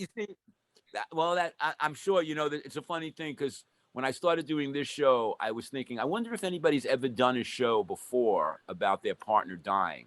So I investigated it, and there's been a number of people who've done it. But in 2001, the very famous writer from Los Angeles, oh man, now I'm spacing on her name, Joan Didion. Yes. She wrote a show about her husband dying. But she didn't do it herself. Vanessa Redgrave performed it. It was a one-person show. Yeah. But it's based on that thing. So when you just said that, like whenever somebody has an idea, I have a thought, somebody else had that idea. But as long as you do it differently, you're not talking about Bill Styron or There's no idea that's just yours. Like it's in the universe, kind of. Yeah. And when he said that to me, because it really is an interesting question, because what does that mean? Being Jewish it's very tricky in a sense. What does it mean? My mother was an unbelievably Jewish woman, yet she didn't eat pork. So it's a kind of interesting thing because the Hasidim in the park, they have a view of what Jewish means. They have their own view of what being Jewish means. Right. And they dress the part. So you give them a little bit more credit. Well, they dress their idea of the part. There's Jews in Israel who, different kinds of yarmulkes, different things. Absolutely. They're dressing their idea. I'm dressing my idea of the part. Me too. This is my idea. Yeah, there you go. I'm dressing it too. Well, but see, you got it because the hoodie is more schwarz, it's more black. But the rest of it, but that's a nod to Naima, right? So you got the hoodie for the black and the black suit for the Jew. It mixes together perfect. Perfect. Everybody, go see When Your Soulmate Dies at the Alchemical Theater, starting tonight over on West 17th Street. Steve Epstein, I'm going to last thing. What is your Hebrew name when you were bar mitzvah? What do you have a Hebrew name? Shepsel. Shepsel, was it? Well, I think that's more like my Yiddish name. Right, all right, Shepsel. My grandmother called me Shepsel. Shepsel, Franz Epstein. Yeah. I was named after her brother, so Shepsel. Shepsel, it has been absolutely a marvelous, wonderful thing. We hope to have you back in the Daverhood when you work on your next show. Success on this show, and all good things, and love to your late wife, too. Thank you, Rabbi. I haven't been with a rabbi on a Saturday morning in a long time. So painless, wasn't it? Yeah. Very painless. It was a lot of fun. Thank you very much. I really appreciate it. Likewise. Shalom to you. Thank you. Bye-bye. I'm going to let you go in kind of a Zoom sort of way. So okay. Goodbye. Oh, yes, ladies and gentlemen, wasn't that absolutely delightful? Ladies and gentlemen, we had in the Daverhood Steve Epstein talking seriously and also comedically and in a jazzy sort of way about his show, When Your Soulmate Dies. Well, my soulmate, Dave, is still here. He's waiting to get back on the air to do the rest of the Dave's Gone By program, which this is. It's the 887th episode, which this is, and it's got more stuff to do. So I'm going to play more music and then bring on the great Dave to continue this program of the air. And happy springtime. Shalom to you. Yeah! Damn it!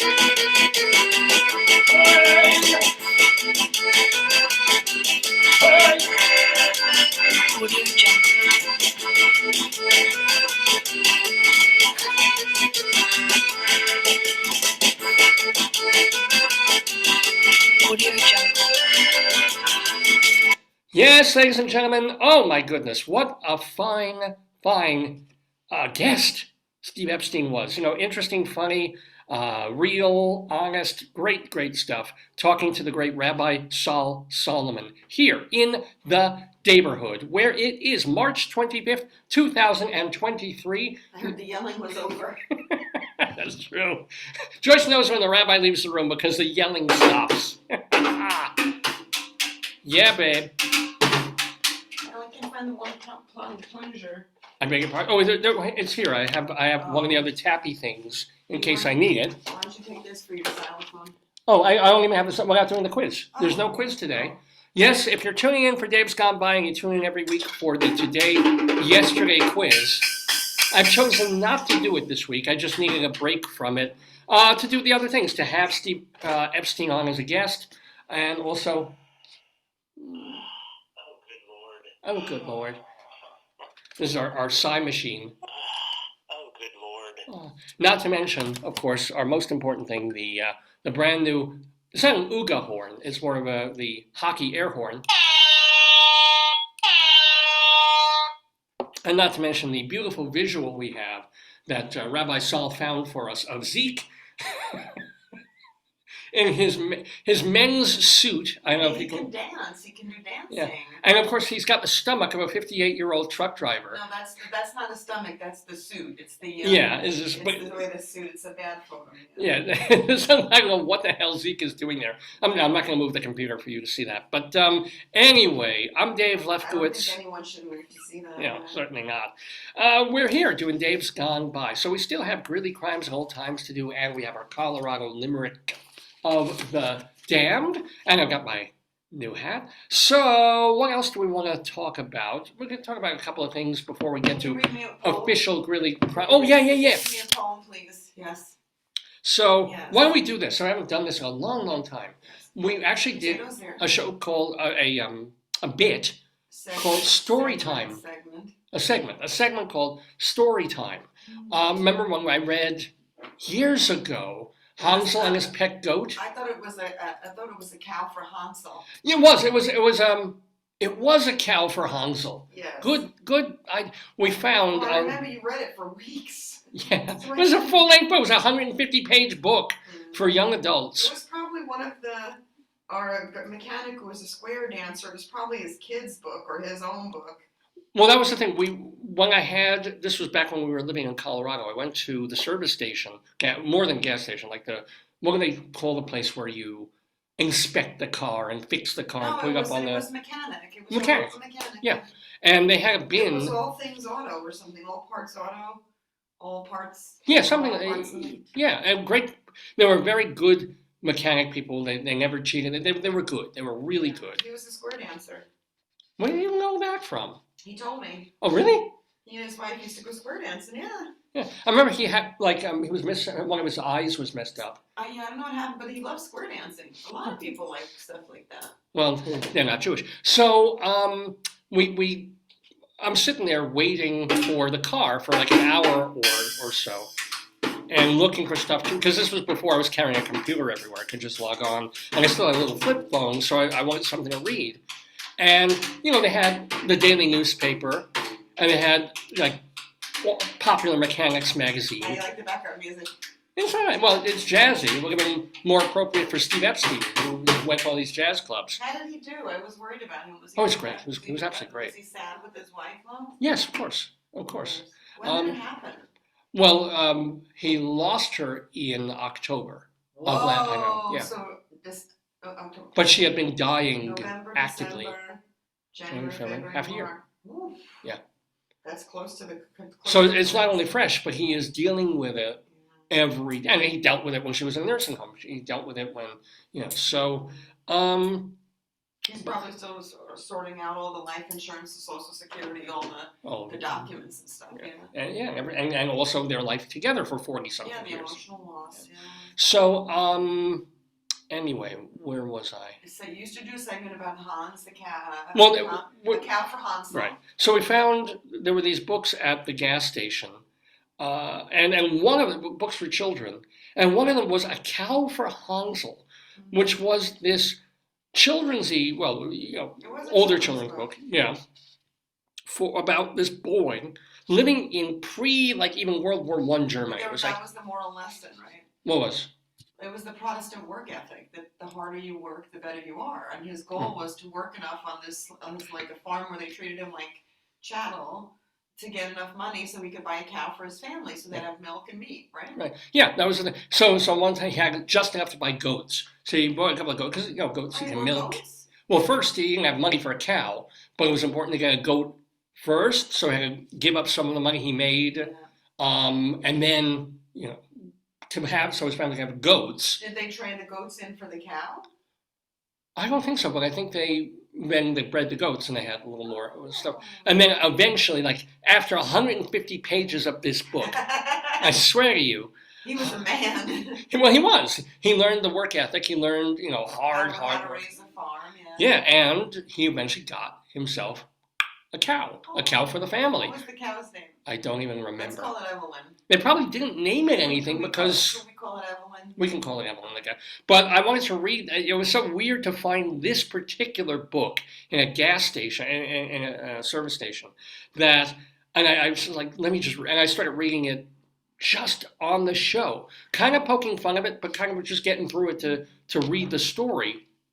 And then we started reading other things, everything from Muppet books to Yes. I I don't. read about the superhero potato book. That was a Yeah. What was it? My potato was a superhero or something. Something along those lines, yeah. So, but we haven't done that in a very, very long time. And then I found this book, Joyce and I found it when we were going through our local, not lending, I don't know what they call them, lending library birdhouses. David, I think little libraries. Yeah, because you go on the street and it looks like a birdhouse. You open it up, and in it, people either take or leave books they don't want anymore. But a book they've read, they're not going to throw it out, no libraries want books anymore. So you just sort of take it, you put it in the birdhouse for somebody else who might want it. Yeah. And came across, And I saw one interesting on Twitter or some social media. The one place did it at the airport. That's brilliant. That is brilliant, Because of course. You're desperate to read something, and we had it at the vet in Colorado too. They had that. Yeah. Now, actually, I'll tell you about my airport story. Almost sort of like that. I was waiting in between flights or waiting for my flight. I went to the bathroom. Where were you going? Probably Colorado to New York and New York to Oh. Colorado, or maybe to one of our trips to Indiana or something. I go to the bathroom, and not on the plane, in the airport. Oh God. And on the sink is a copy of John Steinbeck's Cannery Row. Whoa. And I thought that was sort of, unfortunately, the book is like 700 pages long. It's thick like this. But I'm like, this is a message. I'm supposed to sort of, read it. So I take like Cannery Row from the bathroom of an airport. On the bathroom sink. That's what started COVID. Really? And I read like the first 40 pages on the plane and then never finished. It wasn't bad. Did you leave it in the bathroom at the next airport? You should have. That would be, a pay it forward. Yes. I should have gone further. I should have just lowered the toilet lid and put the book on that. No. And he's like, anybody who wants this. Would it get messy? I should read that. It was a good book. I couldn't get into it after getting off the plane. What's the theme? I don't know that one. It's not one of his darker ones, actually, as far as I could tell. And they made a movie of it with Deborah Winger and I somebody. remember Grapes. Well, of course, everybody remembers Grapes of Wrath and the one about Lenny and Squiggy. No, that wasn't Grapes of Wrath. Lenny was The one other with one. the rabbit. Yeah, which was called Of Mice and Men. Yeah. No, yeah. And we had to read The Pearl in junior high school. Little Coyotito, the baby who dies. Yeah. So I'm sorry if I give it, but that's a short one. You can read that one overnight. I'll tell you right now, the baby dies on page 117, and then boom, you're done. But we found this book in the birdhouse thing, the lending library. Or it found us. Poems to go. Read them anywhere. So I thought, what? I'm going to read them on the show. You can read them in an airport toilet, but I'm going to read them here on Dave's Gone By. Well, the age is 3+. Oh, it's by highlights. Yeah, it's a real legit. It's a thing. Yeah. That's But a good book. I don't know if we ever had an intro for StoryTime. I don't think so. Oh, well, we did. I haven't heard this in at least 5 years. Yeah. This is the intro for StoryTime. Tell me a story, tell me a story,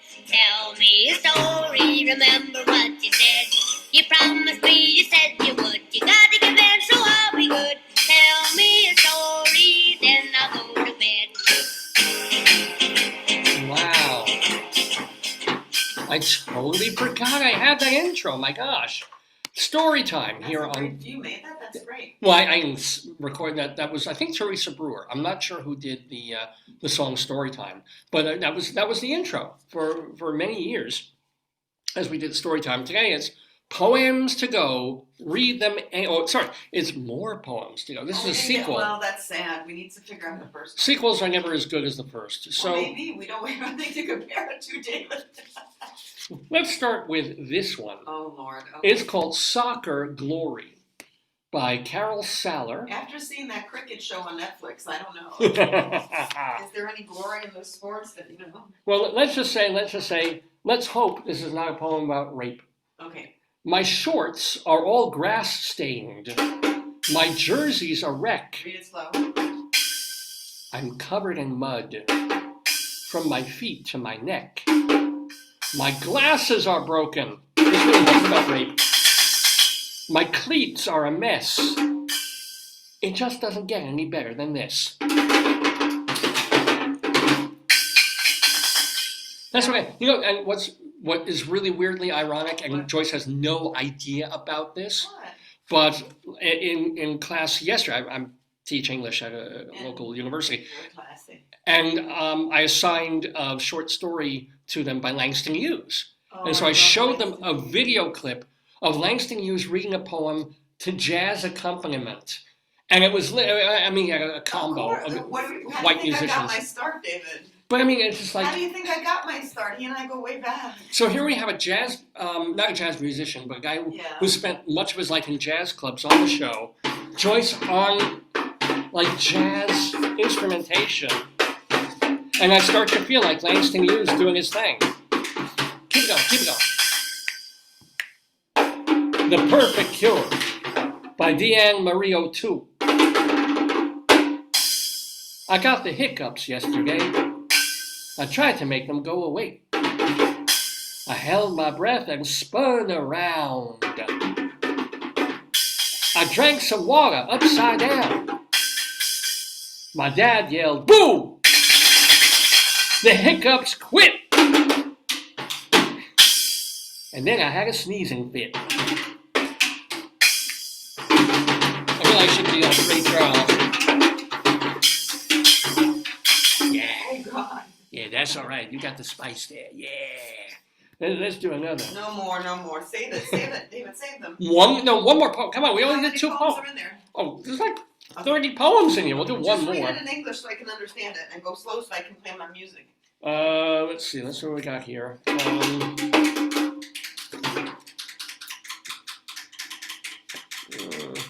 Here's cool. There's an existential poem right here. Read it in English, not accent. It's called Sandbox by Kathleen Thompson. Okay. Here I sit, sifting sand. How fast it goes. Here I sit, sifting sand. My mountain grows. I hope that's not a metaphor. Here I sit, sifting sand.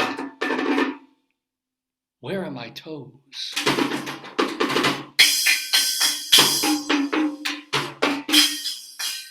That's scary. I know. That's scary. But you know what I like in a poem? What is it called? When they repeat a stanza, like sifting sand. I like when they go back to like a chorus. It is repetitive. Yeah, well, it is. I like that. Yeah, like yeah. a choral feature. I enjoy that. So that was. Not as much as Zeke and Joyce's stretch pants.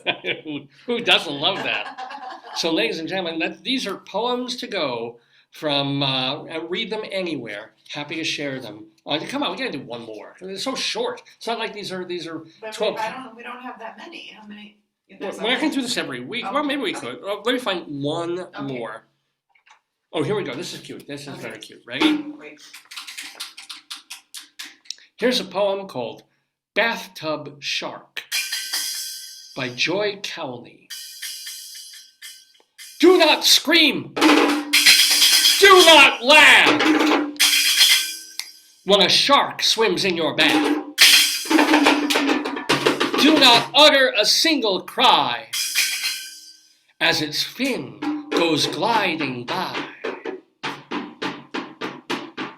For every bathtub swimmer knows that sharks are fond of fresh washed toes. But if you're quiet and keep your head, it might attack the soap instead. What is it with toes in this? I know, it's like a foot fetish. Just Children are like, it's like you get your toes in the bathtub, you can't find your toes in the sand. This is trauma. I know. Anyway, well, most stanzas have feet, so there you go. And I am a soul man. Oh, yeah, even if I am kind of a heel. And I do step lively. That's a little, well, that's what foot does. I want to look up what is it called when you repeat a stanza in poetry? Just Yeah, look it up. I honestly, I really don't know. How to look it up. What do you call it when you repeat? What do you call it when you repeat a phrase or a stanza in poetry? According to Poetry Foundation, refrain. Refrain. Phrase or line repeated at intervals within a poem, It's a especially at refrain. the end of a stanza. So if it's not repeated, it's just a frame, and then you refrain when you repeat it. That makes sense. No, it's not. I made that part up. But anyway, A refrain. And most of us should refrain This from one poetry. says Yeah. Anaphora is a Anaphora. repetition of words or phrases Yes. in a group of sentences. Does that make sense? I to you?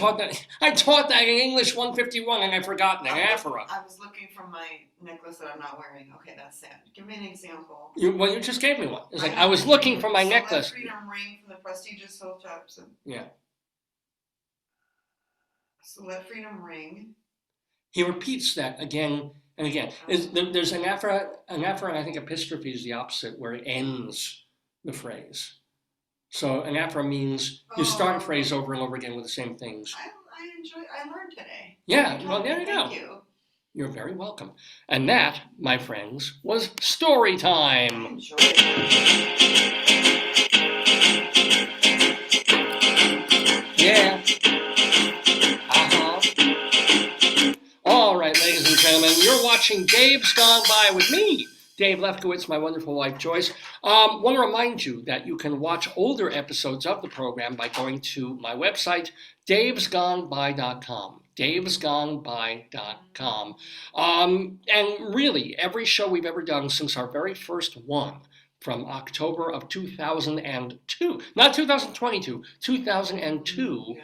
up through last week, except missing one or two for technical difficulties, they're all there. For the first 15 or so years, there were audio programs. It was a radio show. And then, an internet audio show. And now, past few years, a video program. All those archives at our wonderful website. You can also find our archives, and actually better video quality, quite honestly, at archive.org. That's almost a better place to watch the videos. Why is it better? Well, because of my my fucking server. No, I'm wondering why well, because maybe they're also good at archiving. Well, no, not only that. No, archive.org is a nonprofit organization that is dedicated to preserving art and culture from the past bunch of years. But what's happened with my my service provider for my website and stuff, web hosts, I should say, is that they're allowing me less and less and less room every time I try to upload something. So I used to be able, it took a while, but I used to be able to upload a 2 or 3 gigabyte file, which is, sometimes we were doing 4-hour shows here. This one will be about 2, maybe 2.5.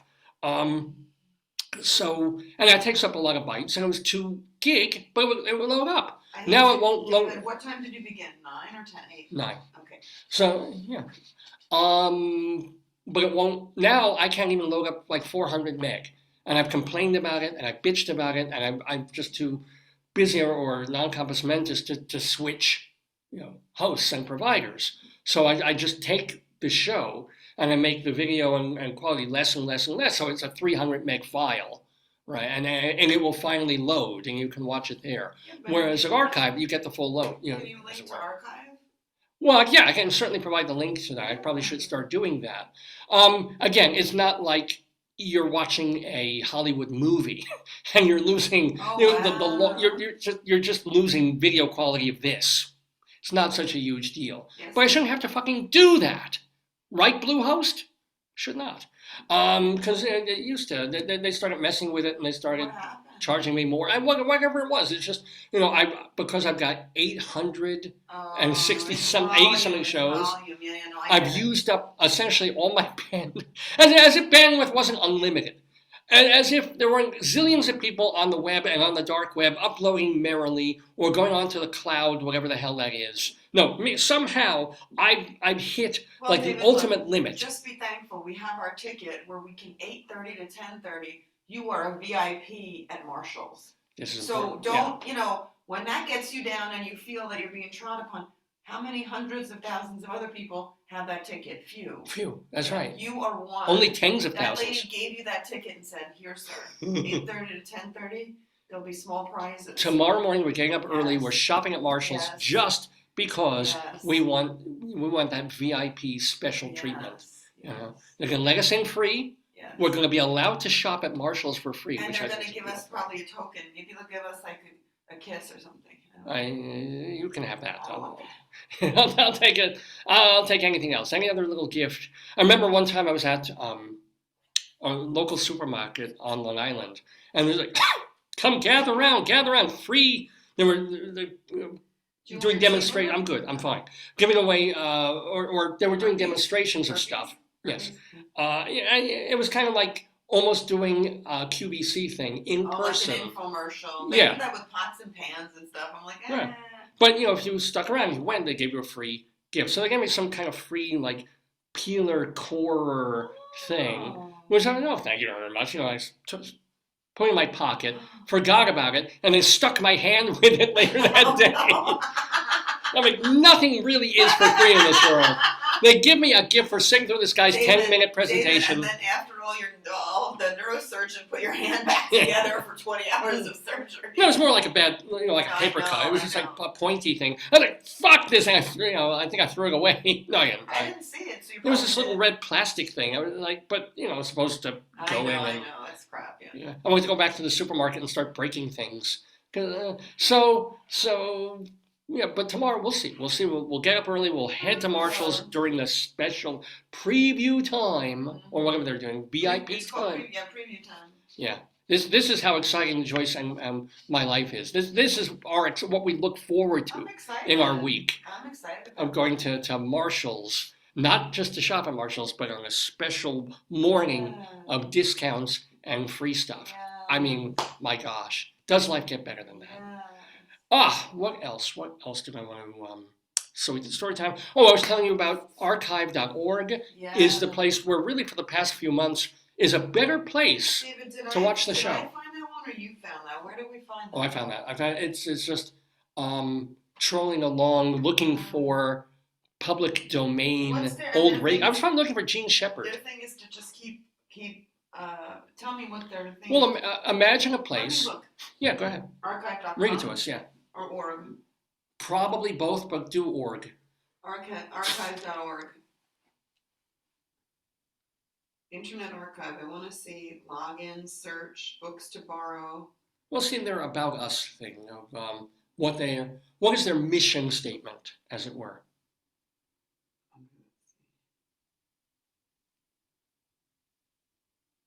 It's a nonprofit. Archive, like they were sued at one point by John Wiley and Penguin and Random Well, yeah, House. of course they're going to be sued because they believe in For getting open access. yeah. Okay, let's see. I'm sure YouTube was sued a million times by Is it people. called Internet Archive? Yeah, yes, it is. Digital library, mission universal access to all knowledge. It's free everything. Activist organization for free and open internet. Boom. Whoa. But they really try to do only public domain stuff. But of course, if they cross that line, all these publishers are going to be like, hell no. They call it the Wayback Machine. Yeah, that too. They Did kind you of go know back. that? Yeah, it's part of what they do. Watch an old Abbott and Costello TV show. Listen to an old Fibber McGee and Molly radio program. Go read a book. Go read Charles Dickens, whatever. Or there's Wow. also Gutenberg. In 2005, they Yeah. archived 40 billion pages. Jesus, yeah. In 2022, they archived 771,000 billion archive pages. Wouldn't that be trillion somewhere? How can you have 1,000 billion? Or I don't know how that works. 771 billion. That's crazy. Yeah, God bless them. And we have a channel there, the Dave's Gone By channel. All our episodes are there. All our interviews are also there separately. So do check those out. The Grateful Dead got and stuff with them. There's some national security letters. Wait a minute. Of all people, the Grateful Dead who wanted bootlegging. And then the national security letter asked information about a user from them. Oh, that you have a problem. Yeah. Something with Google Books, Nintendo, Government of India, Turkey, hosting of terrorist material, National Emergency Library. So you try and do something good in this world. Yeah. Way Forward Machine lawsuit thing, BBC documentary. Oh, I'd like to see that. Oh, they wanted to watch the Modi question. That's where a lot of people watched it. I have a question about Imodium. Does it work? Archivist collection? I have no idea what these things they have artists in residence. Oh, nice. Yeah. Anyway, I found them great, and I love the idea that you can go there for free.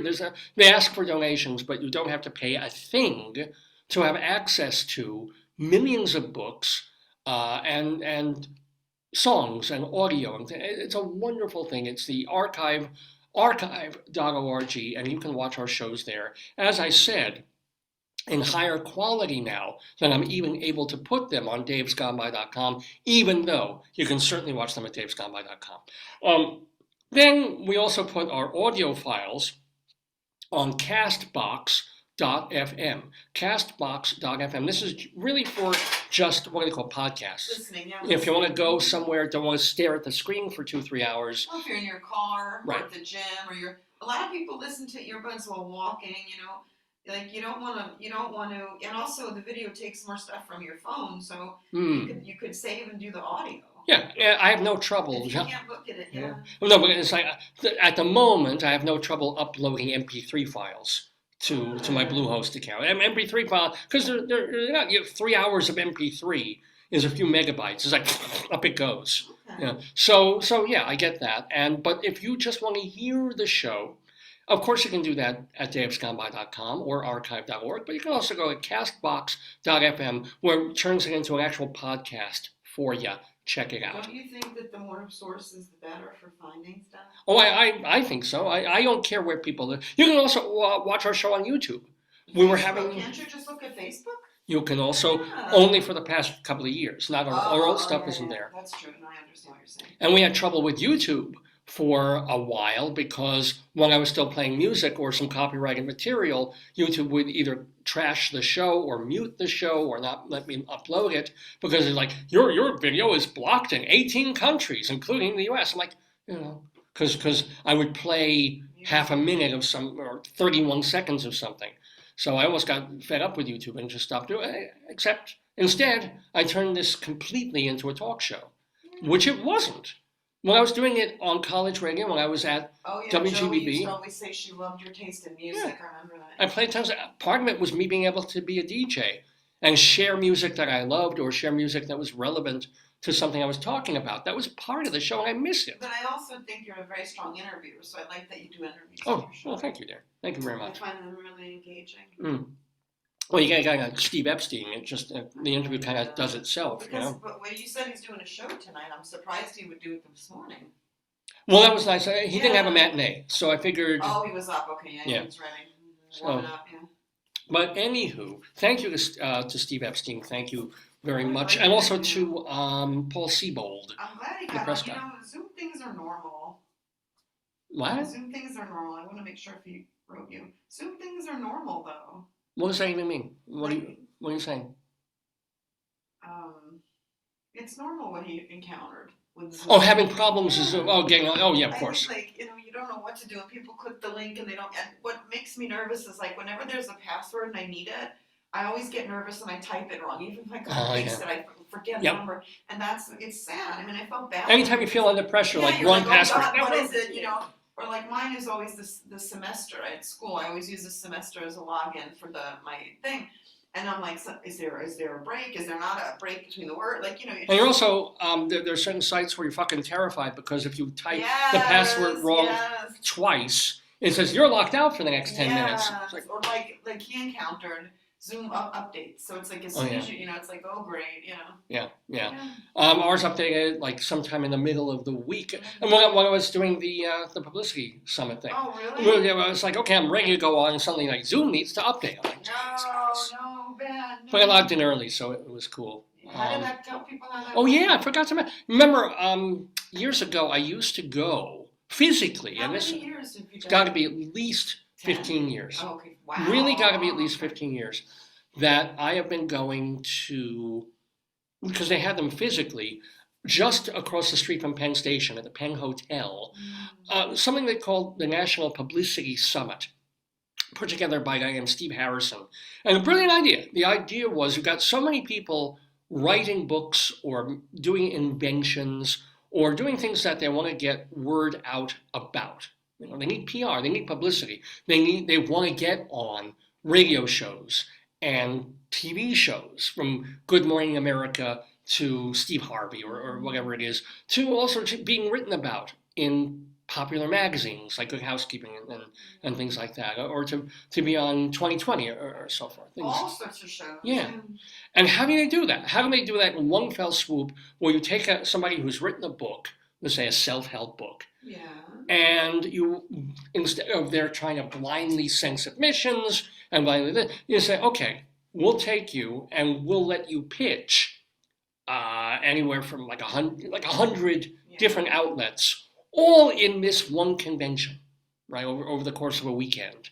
So there'll be 3 or 4 different panels, and you'll get to pitch as many people as you possibly can in the course of this 2.5-hour stretch, another 2.5 hours with a different bunch of press people, a different bunch of media people, and then that. So it was exhausting, but it was a really cool idea. And I, amazingly enough, was a member of the legitimate, still am, member of legitimate media. When I started, I was on terrestrial radio. And so here I was, this show on WGBB, a commercial station, a shithole commercial station out in Long Island, but still, it was real. It was a show. And, I get on and I start going to these summits twice a year, once in the fall, once in the spring, where I'm there with a panel, and it's just people are coming up individually after our panel part is over to pitch their stuff. They have 2 minutes to come up and say, here's why I should be on your show. Here's the book I've written about. Am I a fit? I know your show is comedy, but I can be funny. And for years, I was doing this. And made some friends, long-term acquaintance friends like Bonnie D. Graham and Steve, oh my gosh, I'm forgetting his name. But he's a producer for a pretty important TV show on ABC, I believe. I won't use your last name, Steve. But, and it was kind of old home week. We'd all show up, because I usually would go on Saturday mornings because I was working during the week. I'd come in to New York on a Saturday morning, do my, have people pitch me one after another, for about 2.5 hours, then go off and see a show or two, have a wonderful day in New York, and get a little paycheck, which was nice, and also get people for this show. People I never would have heard of, but I never would have come across.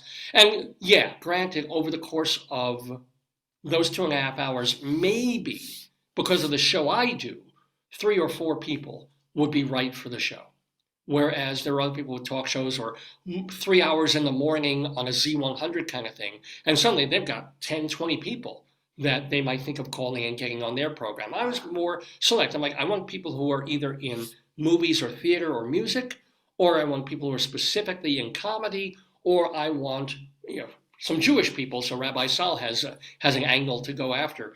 And eventually, year after year after year, it worked out fantastically until COVID. And well, even when I was in Colorado, it was worth it for me because they gave me an honorarium to fly out to New York, spend a few days in New York, seeing family, seeing theater, and doing this. It basically paid because I would stay. I wouldn't stay in a hotel. I have my mom and dad's house, stay for free, and get a free flight back from New York and do this. It was wonderful. And this kept going on and on and on until the pandemic, of course. And then they stopped gathering a bunch of, 300 people in a big room in the Penn Hotel for a year and a half or two. And then they figured, well, we can keep doing this because suddenly their business model is dead, gathering, people from all over the country, putting them in a room during COVID. Not a fabulous idea. Nobody wants to wear masks in that whole situation. It's almost impossible. So what do? What do you do? They created the Zoom on, internet version of the summit. And they've been doing that for about a year or two, where everything's done online. You go into breakout rooms, you Zoom with each other, there's a panel, and it works fabulously. And they kind of forgot about me until I sort of dropped a line reminding them and saying, hey, I'm still alive. I'm not in New York anymore, I'm out in bed, but I can do one of these things. I can sit in my computer and get your honorarium, thank you very much. And they were like, oh gosh, yes, we love you, Dave, please come on back.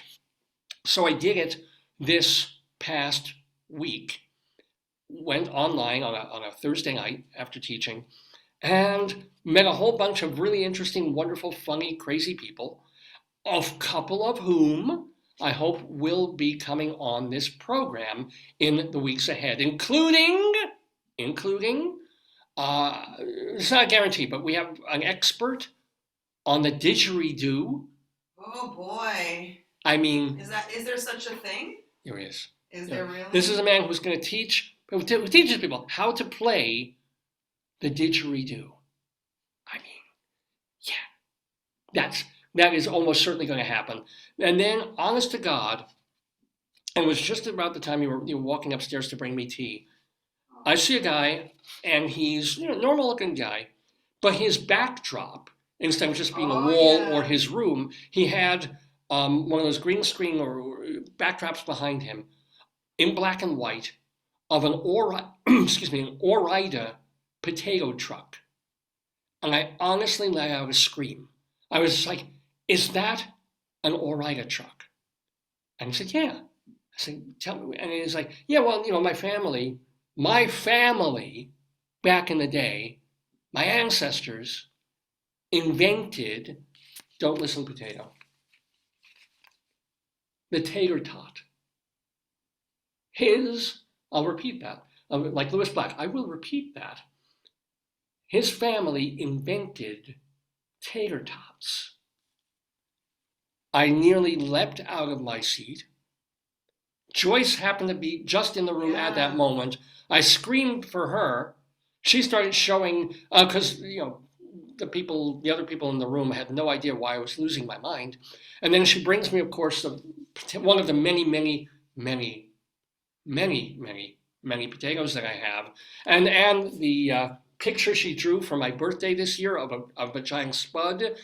How would they know that potatoes are a comic thing, a shtick, a theme, not just for the show, but for my life? Why did he pick you then? I have no idea. Well, everybody kind of can choose to see everybody in this Zoom thing, unless they specifically pass. But here, I looked at him, I was like, tell me about this thing. How would you invent a tater tot? It doesn't seem something inventable. What are you talking about? Ore-Ida or somebody. Was he an Ore-Ida family member? It was, I guess he was from the Ore-Ida family. I had to try, because imagine the idea when you take, not just that you cook potatoes. No, we saw this on TV. Yes! It was like a donut hole. Like Dunkin' Donuts sells donut holes and makes it fancy. Right. But they're the leftover byproduct of making a donut. Right. And that's what they did. They had all of these extra pieces when they made potato products, and they wanted to use them, so they made a... So they mashed them, well, not mashed, they combined them, fried them with breading. Yes. And behold! I don't think there's breading. I think it's just like grease or dough. Really? Yeah. Maybe. I guess they do fry up that kind of, maybe. And I told the guy, when we were talking in our 2 minutes, I said that morning, just by sheer, again, it's like, woo, kismet serendipity, on my feed, I'm gonna say of my news feed, was a story picture of a Ore-Ida potato truck about ranking from best to worst, from 4 stars or 5 stars down to 1, tater tots. All the different brand, Cascadia, whatever, Ore-Ida. Literally, I read it that morning. It was a whole story about, well, if you're going to buy tater tots, these are really the best. These are a little too garlicky. These are really oily. Da da da. And then later that evening, like 12 hours later, suddenly I'm talking to a man whose family allegedly invented the tot. And I'm hoping, I haven't heard from him yet, but I'm hoping, look, here we go. Here we go. I'm sorry, I can't be a Potato, don't look. I have eyes everywhere. I know, I'm sorry, Potato, but here. Look, behold. I'll get you a better picture, I'm sorry. Well, yeah, his picture was a black and white truck from like 1940 or something. It was the Ore-Ida truck. Anyway, ladies and gentlemen, you're watching Dave's Gone By with me, Dave Lefkowitz, and my darling and adorable wife. We are live. Wife Joyce, sorry. We are live. Here we go. See, look, potato. Oh, there it is. This was his screensaver, his, I don't know what you would call it, his backdrop, yeah. That was literally the image when this man came on the screen. Just ask him if he has a truck. Maybe he has a truck. Well, that would be incredible. He's a family member. I think the family sold it. He's not in it anymore. He's not really. But what about the truck? They must still make them. It wouldn't look like that, but the Ore-Ida certainly has trucks. Are they from Idaho? It might have been. What state is that, David? You see the state of the logo? That's got to be in Idaho. It's a weird looking Idaho. It's a little fat for Idaho. I don't know where it's from.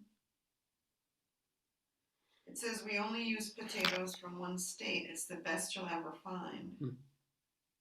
I remember when I was in school, and the teacher said, Dave, can you use Idaho in the sentence?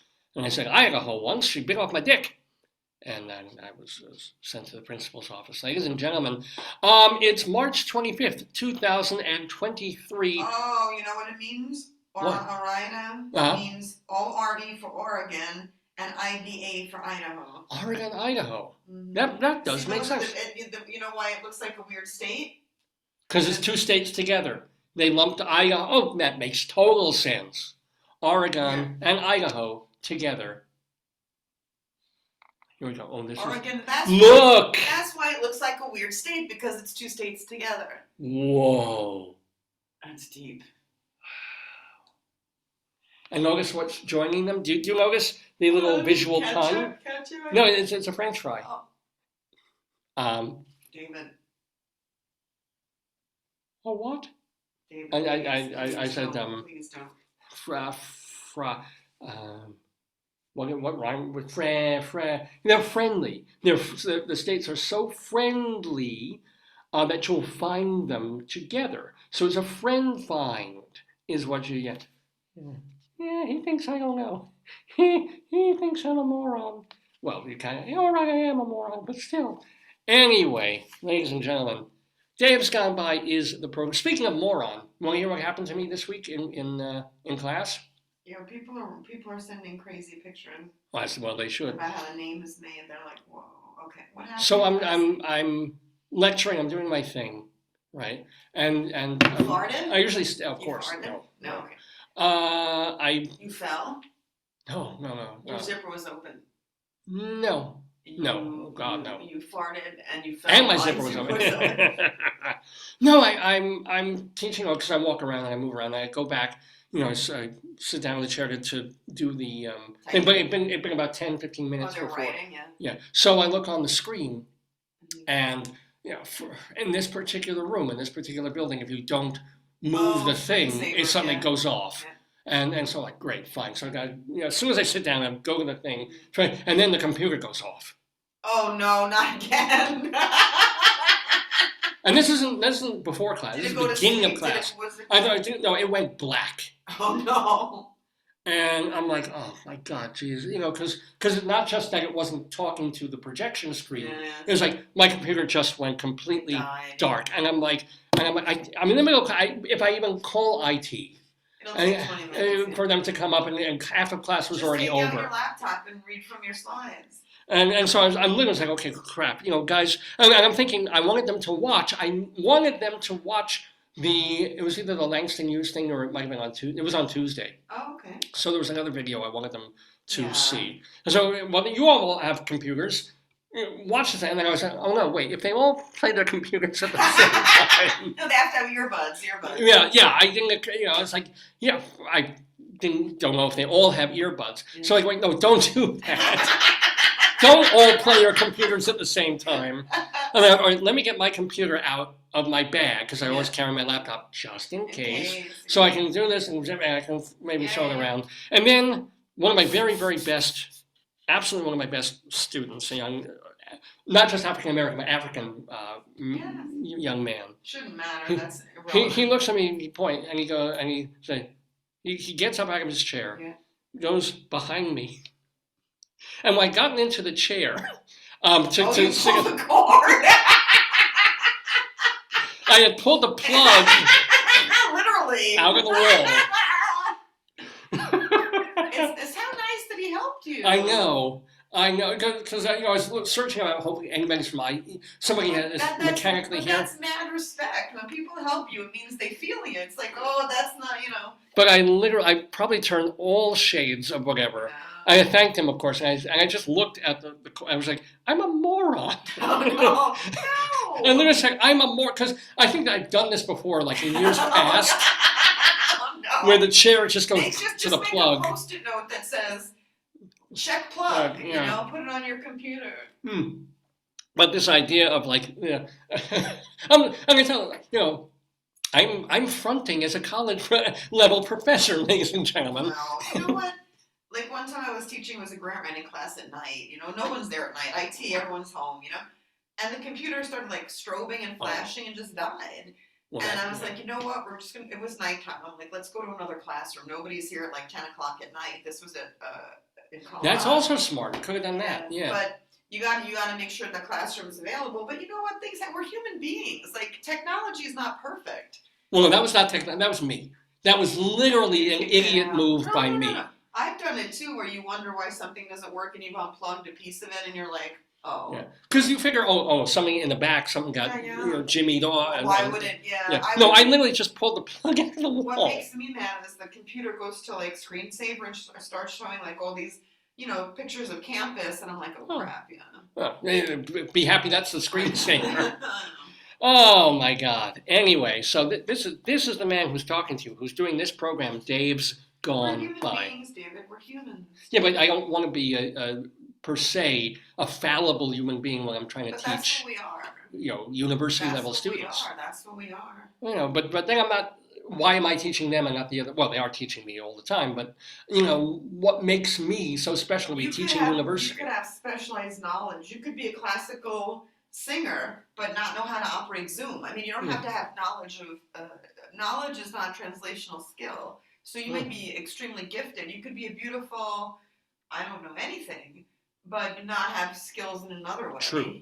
True. Like you could be a beautiful mathematician, but you can't balance your checkbook. Right? However, but it's true. But again, making sure something's plugged in is a basic life skill. But I would not think that the computer would be unplugged. I would think that it probably shut down or there's something. Exactly. You wouldn't. The first thought would not be like, oh, it's not plugged in. Especially because the projector thing was blue but instead of the projector thing is separate. I know it's weird. Yeah.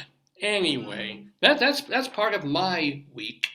I'm curious on what you think about this before we get to Greeley Crimes Old Times. I'm also curious to this little bit in the news of what you feel as a gerontologist. How you feel about this? Yeah. Beloved entertainer, actor, comedian, Dick Van Dyke, age 97, is alive. Yeah. And pretty well. Yeah.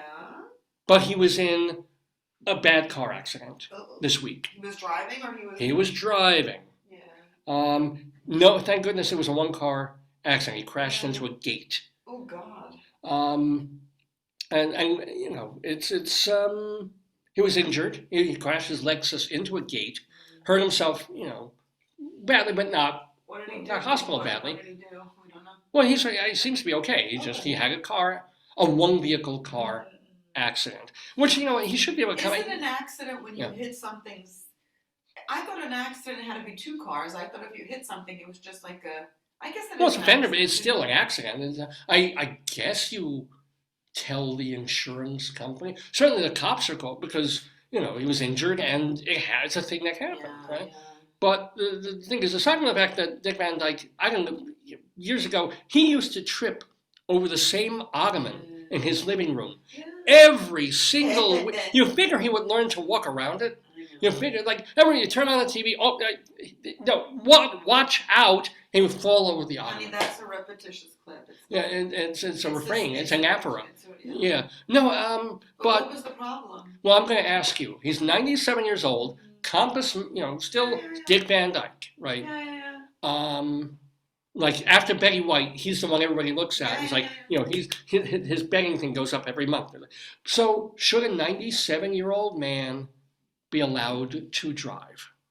I don't think to me, it's not about age, it's about skill level, right? So let's say that I have a disease, right? I may have a disease that impacts my ability to control a vehicle.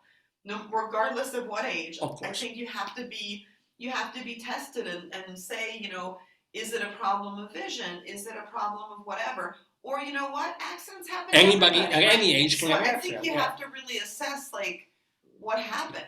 If the person said like, we had a friend who died in a car accident. They were a medical person, and they fell asleep behind the wheel. Whoa.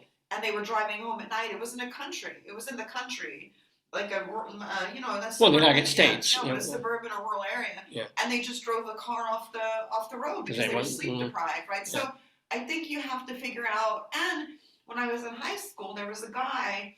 He was on drugs, and he was speeding down a place in front of school, and he killed one of my classmates. And then they found him. Yeah. The one teacher was also an EMT, so they tried to save her, but they couldn't.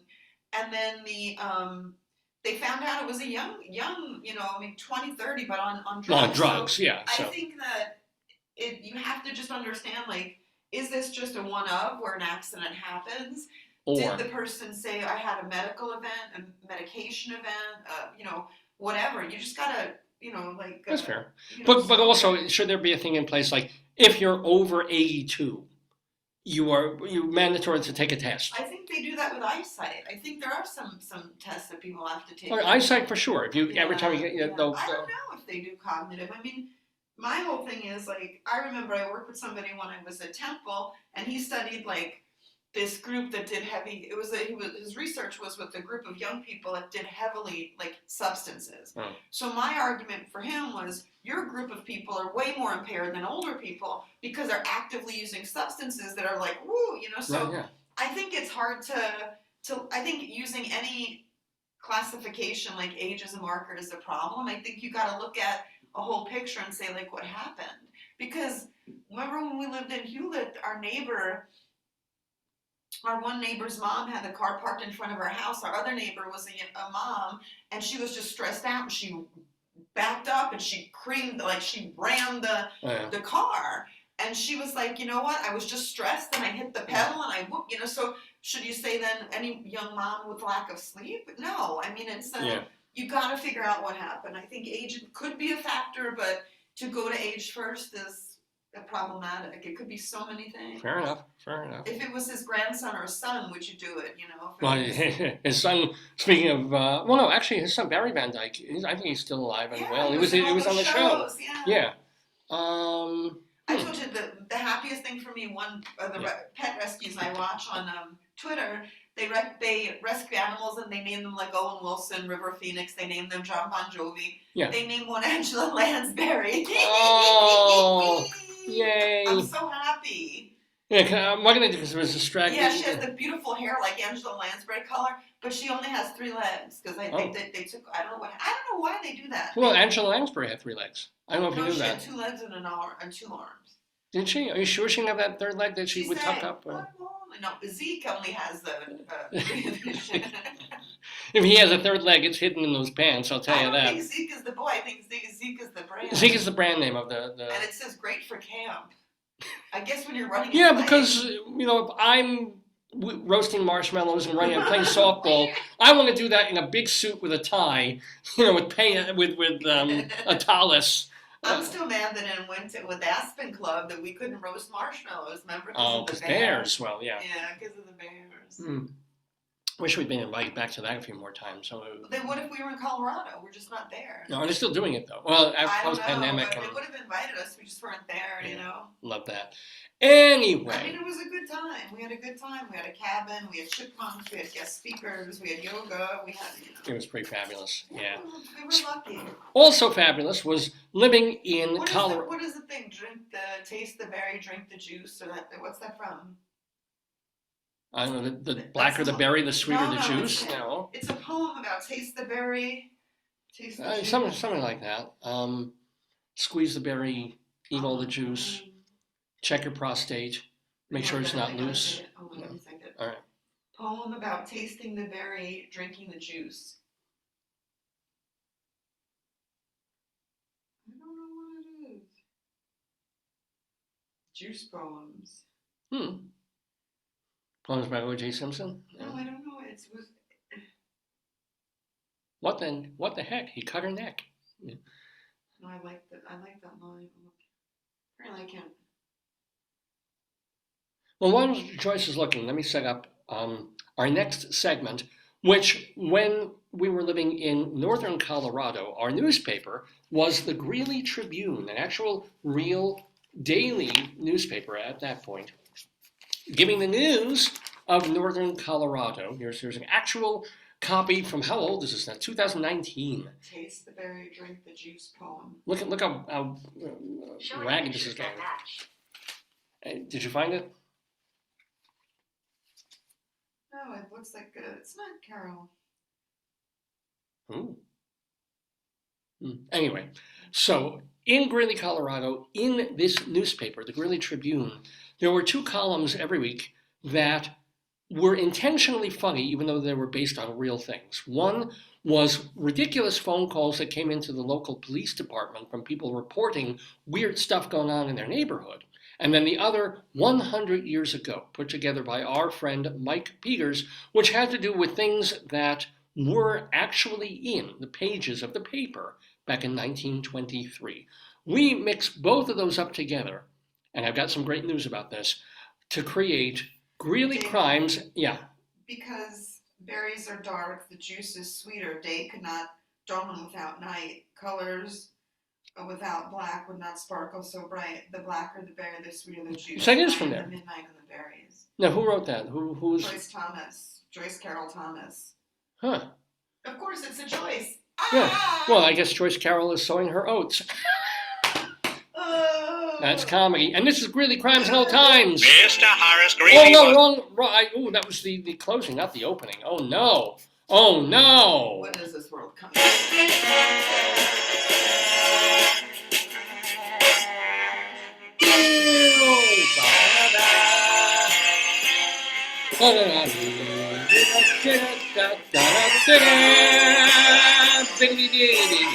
So, ladies and gentlemen, Greeley Crimes Old Times, we mix up the cop log thing. Well, this you have the unadulterated raw cop log. This is unbelievable. I'm going to see if they have it in the trim. I gotta give huge props and credit to Morgan McKenzie. I mean, we didn't invite her to be on the show, but she couldn't make it. But Morgan McKenzie over at the Greeley Tribune, who I've been corresponding with for months, since December, because they stopped putting cop log in the Tribune in mid-November. They stopped the column. Column disappeared, right? And I know, heartbroken, because Greeley Tribune cop log. This is free material for me to do on the program, right? So, we're back and The forth. last one they have is September 22. Well, they have one from November. They keep scrolling, but nothing beyond that. Nothing. And finally, I wrote to her a month later and said, I'm running out of these. What the hell's going on? I didn't quite put it like that. Right, And she said there's this... It seems nice. It'd be so helpful. Yeah, there was this glitch of our being able to get this material from the police station and then put it in a certain format and whatever, and it's just not been working. When they do, as I'm learning with my hosting and server issues, when they do things get messed up and they change. So it hasn't been. And then a couple of weeks ago, She emailed me to get in touch and said, well, we got one law. We got one, a new one, after 3 months of being nothing. But we haven't formatted it. It's still not quite working. It was supposed to start up again, has a column every Thursday. Remember I told you that on the show? And then it hasn't yet. Still. But knowing my distraught nature over of not being able to come on the show. County call report, is that where? It's probably coming from that. Yeah. It's public information of calls that come into the police department. And she was kind enough to send me the unblocked, uncensored, unretracted, just straight call logs from the police department of the calls that came in for a week back in February, not back in February, just last month of February. And granted, it fell to me the work to try to translate it into the style of cop log. But bless her heart, she has left me now with like a page of new crimes. So I'm going to do two. What's her name? Morgan McKenzie. Thank you, Morgan. And Morgan, please keep me posted. Please, if you get more of these, if they figure out the issue twixt the cup and the lip, please let us know. Please start bringing this column back to the pages of the Trib. But in the meantime, thank you for sharing all these wonderful crimes from northern Colorado. And, of course, thank you to Mike Peters, who's still doing all these 100 years ago items. So, hon, are you ready for Can't they switch it over to him? I don't mean to. Well, no, Morgan does it. Look, she looks so nice. Here, look. Let me listen. Well, I'm not going to show her picture, but yay, Morgan. Yeah, they have it. She's a crime reporter. Yeah, makes sense. See, look. Because she'll get the feed. Oh, whoa. Oh, yeah. Oh, she's a cutie. Hello. Morgan McKenzie. Can I show? I guess I can show this. Crime and public safety reporter for the Greeley Tribune, as seen in the Denver Post. All these other new. Wow. I guess it's syndicated to all these other things. Well, like AP stuff. Good for her. And here she is. Happy for a crime reporter. You know, she sort of looks like she should. Happy. Yeah, she'd be playing on the women's softball team or something. Like she's a college student. Yeah. And she got the job I wanted there. So. Crime reporter? Well, anything. They have my resume. A crime reporter. No, I report anything. A journalist. I don't know if she's running around the scenes of crimes, picking up bodies and things. I don't know what you do. But here is our very first new piece of criminality. A caller, and this is, by the way, a bad day. This is a bad day. A caller on 14th Street. Wait. Hold on. Wait. A caller on 14th Street is renting his brother's basement, but with no written lease. Okay? His brother is threatening to put his items on the corner unless he comes and gets them. However, the caller can't do that right now because his keys were in his car, which was towed. He called the police to discuss his legal situation. Oh, good Lord. But that's a rough day. If the place you're staying in is threatening to throw your stuff out, so you need to come home immediately, and you can't come home because the police have towed your car, that's one of those days where you just walk to the nearest river with, tying a couple of toasters to your feet and going ping and then jumping in. Anyway, that's a piece of real new crime from Greeley, Colorado, or a phone call at least that came into the police department. In front of an eyeglass store on 10th Street, a white male with a jean jacket and a yellow shirt was drunk near an upside-down grocery cart. This is more like a poem here. Smoking something unknown and playing loud music. Amazingly enough, the caller wanted him removed. The weird part is the upside-down grocery cart. I think they call it avant-garde art, right? Well, that's his home. You just kind of live under the grocery cart. Maybe it was like I turn dishes upside down when I dry them. Maybe he cleaned it. He was drying Maybe. And we think about it, grocery cart is a pretty good place to live because it's mobile. Yeah, but it would hurt. You weren't one when we saw the dean's secretary and Yeah. you were in Target and you climbed in the grocery cart and I was pushing you around. I love that. Yeah. I love that. That was yeah. I actually ran into someone from my department, I think, also. Or, Yes. Yeah. And you were in the cart being pushed around Target, yeah. Yeah. As a grown man. Yeah. Am I ever going to be a grown man? No. One more. And again, this is from New Times, obviously not from 100 years ago. This was from about a month ago in Greeley, Colorado. A woman on Montview Drive called to say an 18-year-old male was allegedly masturbating in front of her and her sister. Police went over to the house, but the woman was there alone. So, anyway, I guess he turked off after he jerked off. But, yeah. I always feel sad if it's people who need mental health help, because that's horrible. When your mind goes like that, that's horrible. I feel sad for them. Well, maybe there was a guy there and he went away. Where'd the sister go? Oh, yeah, that's true. Like, she's in the house alone, and then, like, her sister, like, come on, like... Well, maybe her sister saw the guy and said, hey, I don't think so. I'm going to get some tonight. I don't think so. He opened his coat. She's like, hey, hello. You do it like two people. Pretend you're twins. One with the hat, one without the hat. It's like, there's a man outside that. Oh, look what he's doing. Hello. Yeah. Anyway. I put the bread in, what, like 9 o'clock, 10, 11? 12. It won't be done until 1:30. Okay. Yeah. All right. We have now some 100-year-ago action. These were items that were in the newspaper back in 1923 in the Northern Colorado Greeley Tribune, Republican newspaper was called then. I gotta fold your things. Okay. The alt first graders are enjoying... Wait. Hold on. Yeah. Oh, no. Okay. First graders. Yeah. The alt first graders are enjoying making new furniture for their classroom and homes. The furniture is made of paper. And that's how IKEA was born. No kidding. I'm telling you, David. So, I was in Sweden, right? Yeah. And the only references. And so we're there, and literally, like, we're in this hostel, right? Like a hostel. And it looked like an IKEA showroom. It was like everything was IKEA.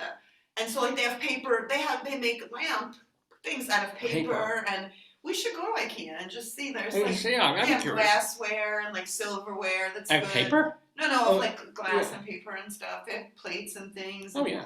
All sorts of. I remember I bought bedding from IKEA when I lived in Philly. Yeah. It's got the reputation of being cheap-ass stuff that lasts a year. It's all the range. So they have the cheap stuff, they have moderate and high-end. And I remember my friend's daughter, remember Layla? She was like, I really want to check out your stuff, like check it out, self-checkout. It was new then.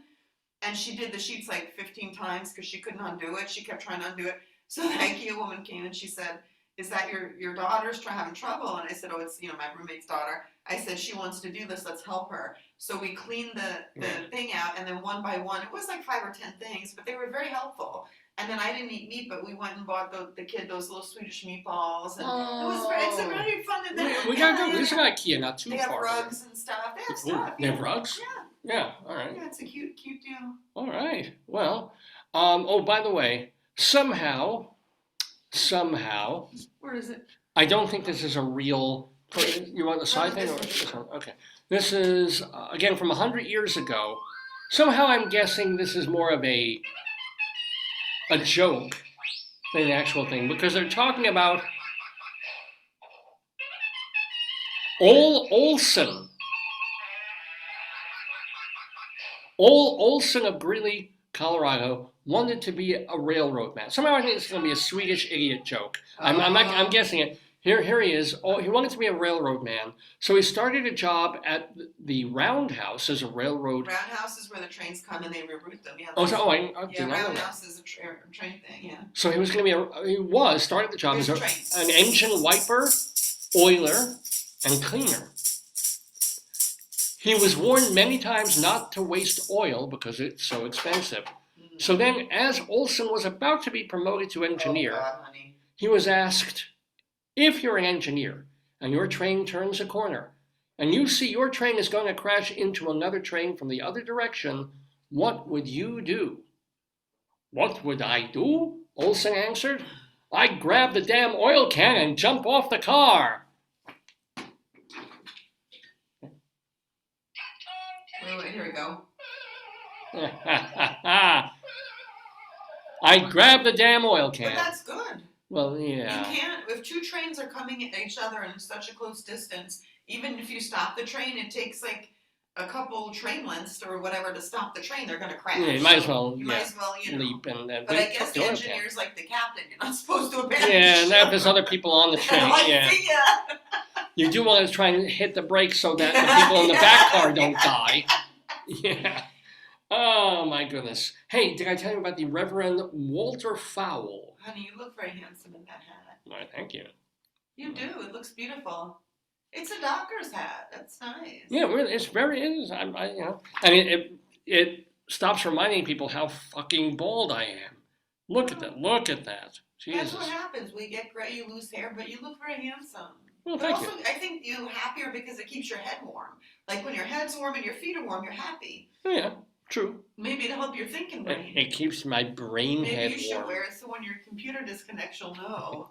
You'd be like, oh. True. So let me talk about Walter Fowle. He's delivering a sermon this Sunday entitled The Greatest Sinner in Greeley. Reverend Fowle, he is not yet revealing who that sinner might be. My money's on old Olson. My money's on him. Ha! Well, that's like a come on. They'll never name a person, but they want everyone to go to make sure that it's not them. Or he'll probably say, the greatest sinner is the person who, ... Well, does... the greatest sinner, and then you have to self-assess, Yeah. I think it's like, it's a good marketing tool, right? Like, Yeah. everybody that wants to Reverend go to Fowle. make sure it's not them, right? Mm. And then let's do one more old-timey You thing. gotta save these days. Oh, wait, no, what is the old times there? Oh, no, old times we have a lot of. It's the other one. So we'll do one more, and then we went elsewhere. The United States may be facing new problems Oh, boy. because members of Congress are considering adjourning. That would mean the country would be without leadership for 9 months. And the country never ran better. Hanging on to that. Yeah, but it's like, for me, like some ACTS that I follow, right? Mhm. You think, well, what happened? Sometimes they're delayed for 2 years. It's like, how does that happen? Yeah, how do you stop that? I don't We're so understand worried when there's a budget thing and the government will shut down at midnight. I don't understand that. And here they were going to be out for like 9 months in 1923. Wow. I don't know. I don't get it. Anyway, I don't either. let's do it elsewhere. This is some weird piece of news that isn't from northern Colorado, isn't from Greeley or Evans Okay. or, I don't know, Bearmount or all those places up Where there. is it from? This is all the way from Canada. Whoa. And this is, we have to... Our beautiful comrade from the north. Yeah, our talented comrades from the north. A Canadian woman and a pediatric cardiologist from Georgia are winners Woo! in the Key West annual conch shell blowing contest. Should have brought my flute for this, yes. They use different techniques to impress Saturday's Is judges. that real? Is it a real thing? That is a real thing. Oh, okay. Brian Cardis of Macon, Georgia, played the Jimmy Buffett song Fins on a pink-lined conch shell with flute-like holes in it, Aww. whereas Carol Whiteley of Ontario blew a long, loud blast. And then she played the conch. Is that supposed to be like a musical competition? Yeah. Cardis said he began blowing the marine mollusk shell. Mhm. Shell is important there. 10 years ago during a family visit to Key West. Oh, He nice. then based his technique on his childhood trumpet lessons. Because he made like the thing, yeah. Yeah. Good for him. He said, here's maybe the didgeridoo guy will say something similar. no. Quote, "You have to buzz your lips when you're blowing into it," God, said Cardis. that doesn't seem right. And it doesn't seem right in your honeymoon. You have to make a noise to generate the sound, unquote. Carol Whiteley, she's the one with the long, loud blast, said she plays the shell at her riverside home to celebrate sunsets. People eat it. Ugh. Well, like any other seafood, judges evaluated the entrants of all ages based on quality, novelty, duration, and loudness of their blowing sounds. Other winners of this contest in Key West included a couple from Ohio. Oh, here we go. Here we go. You want to? Wait. Yeah, get it ready. They performed a conch shell and vocal duet parodying Elvis Presley's Hound Dog that drew cheers and laughter from spectators. Do you actually have conch blowers here? Oh, this is exciting. Where's your volume? Oh, no. Oh, yeah, I may have it. Do I have it?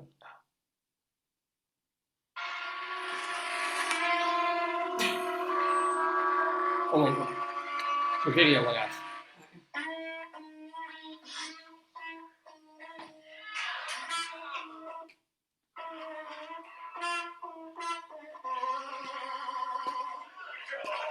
Yeah, that's pretty awesome right there. This is people blowing the.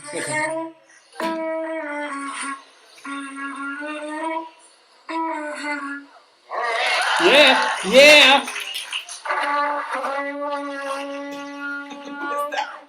You ain't nothing but a hogfish, swimming in the tide.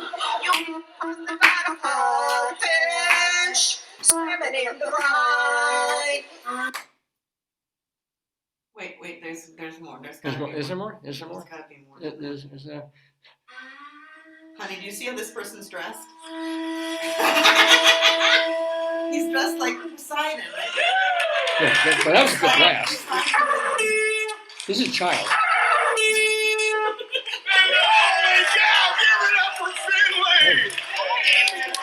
Oh, there's a judge dressed as a.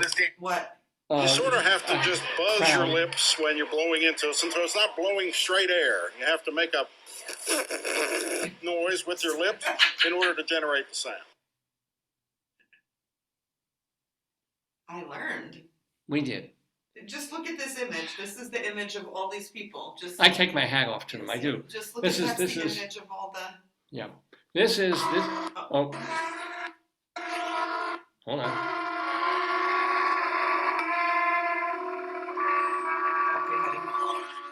I've got to say, we can laugh, but some of those women are doing a very good blow job. They really are. I like the Poseidon guy. Wow. That was real, ladies and gentlemen, the conch blowing contest from Key West, Florida. That's really. Much as I hate Florida right The now. seashell horn is one of the oldest known musical instruments. That makes sense. Actually, you probably gather people around, and so they hear it traveling. Eat the meat. Well, yeah. Why won't you? If you're gonna eat an oyster and a clam. Oh, really? I wonder if that scungili is sliced conch. Look at that. Look at that. I've got the conch. Look at that. I would try that. You would? Yeah, of course I would. Yeah. Well, we learned. I mean, that was very helpful to learn. Yeah. Well, anyway, before I conk out, let's do one more Greeley. Let's do a Greeley. Oh, I don't know. Oh, I better do a Greeley old time, just to be careful with how many crime things we have. So here's one last old time for Greeley Crimes Old Times of this week. This is from 100 years ago in the newspapers. Bill met his death the same way his father did years before.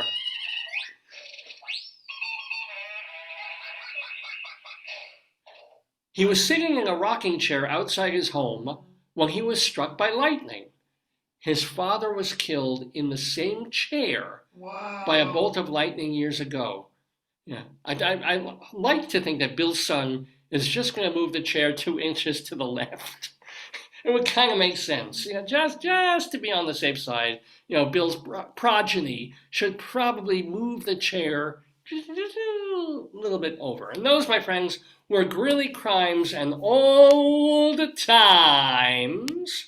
Mr. Horace Greeley was no fool. I'm sure that you'll agree with me that Greeley was no fool. What he is getting at is that Mr. Greeley was no fool. Yippee-yi! Yippee-yi, yippee-yi, yippee-yi, yi-yi, yippee-yi, yippee-yi, yippee-yi.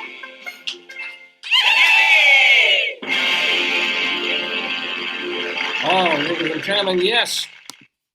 It is 20 minutes to 12 Eastern Time here in the Daverhood on Dave's Gone By. With me, Dave Lefkowitz, on this March 25th, 2023. It is our 887th episode of the program. You want to watch or hear other episodes, all our older ones from the past 20 plus years? Just go to davesgoneby.com or archive.org or our YouTube channel or our Facebook page, facebook.com. I've also been promoting and plugging my other website, which is down at the... Actually, the site isn't down, but the link to it is down. Again, web issues. But if you look for my writings, there's a link on the Dave's Gone By page to a whole other website that is just my writing, my news stories, my articles, my interviews with famous people over the years for places like Long Island Pulse and Long Island Woman magazine, my song lyrics, my plays. It's all there, or as we build it up, more and more is there. So just go to the Dave's Gone By page and scroll down and click the link for my writings, and it'll take you right there. Speaking of thank yous and speaking of cool things and memories, we've had lots and lots of really great people on the show, like Steve Epstein today. And see Steve Epstein tonight when he does his show, When Your Soulmate Dies. When Your Soulmate Dies is the name of the show. It's at the Alchemical Theater on West 17th Street once a week, Saturday nights from tonight all the way through June 24th. Get your tickets from Ovation Tickets, or you can have a link from theblackandthejew.com. But thank you so much to Steve Epstein for being on the program. What a great guest he was. He was terrific. And thank you again to Paul Siebold for helping me book him. Oh, yeah. But that was this week. This week we had Steve Epstein on. What about weeks past? We've had amazing folks over the years. A few people even in jazz. I should have told Steve, or Rabbi Sol should have told Stephen, that Dick Hyman was on the program a couple of years ago. I think he's still alive and well, but he's in his 90s now. And a few other people certainly in the jazz cabaret world, and people who have appeared at the Knitting Room and at the Blue Note. So, you want to hear these interviews, either the entire programs they were on or just the interviews themselves? Again, it's all there on the archives. And we also, we like to keep track of the people who've been on this program. We find them to be like friends and family. We want to remind you and let you know what they're up to. And that's why we call them the Friends of the Daverhood.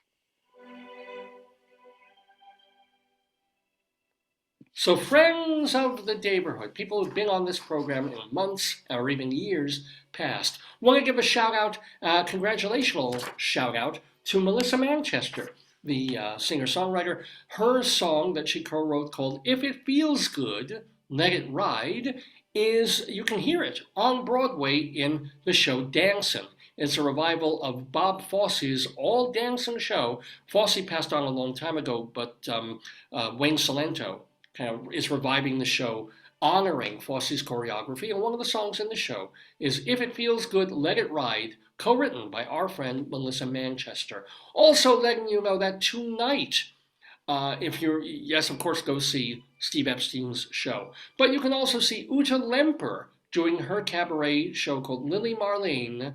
It's at 54 Below. And go get your tickets at 54below.com.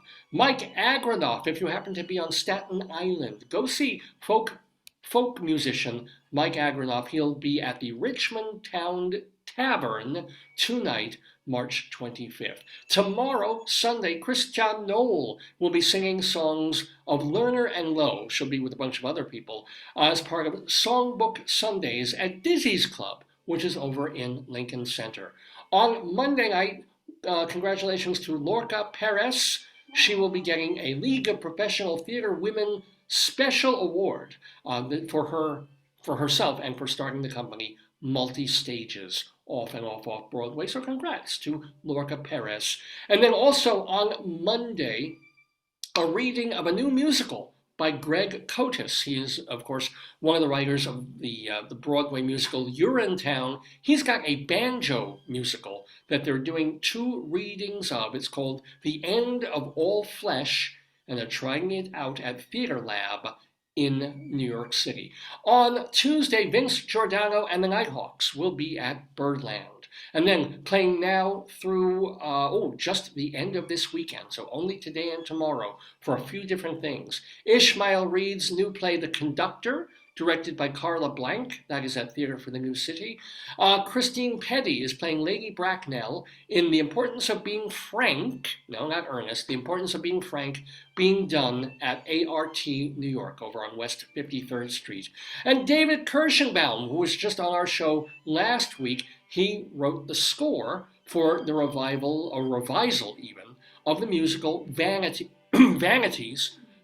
based on the original play by Jack Hefner, who is co-writing the musical with Kirschenbaum. That is at the York Theatre Company, where they are now at St. Jean's while their theater is being renovated. Toba Feldshuh, of course, on Broadway in Funny Girl at the August Wilson Theater.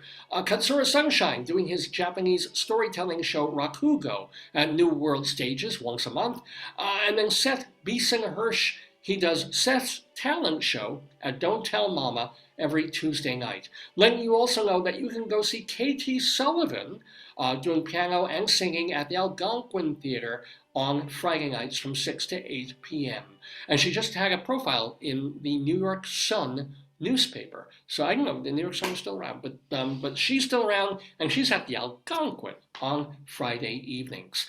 Eric Comstock and Barbara Fasano, they're at Birdland on Saturday evenings. That's over on West 44th Street. On Broadway, Lilius White is in Hadestown. Alan Menken wrote the music for Aladdin, the Broadway musical. He also wrote the music for Little Shop of Horrors, the off-Broadway musical at the West Side Theater. That's where the revival is. Everybody, reminder that Jim Caruso's Cast Party plays Monday nights at Birdland, birdlandjazz.com for tickets. Evan Seplow founded and edits the marvelous website stagebuddy.com, and Dr. Demento, still doing new and old Dr. Demento shows at drdemento.com. A shout out to folks who are usually on this program, but not this week. Leslie Hoban Blake, watch her and our friend Charlie Gross, and in their theater review and theater interview show, Two on the Aisle, which has its own YouTube channel. Go check it out.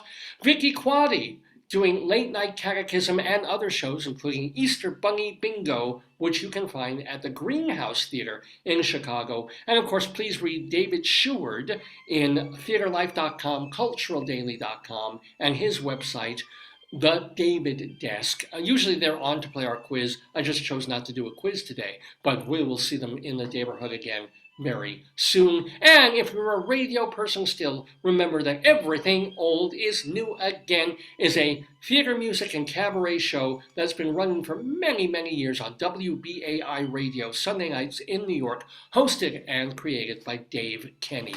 And those, my friends, are the friends of the Daverhood.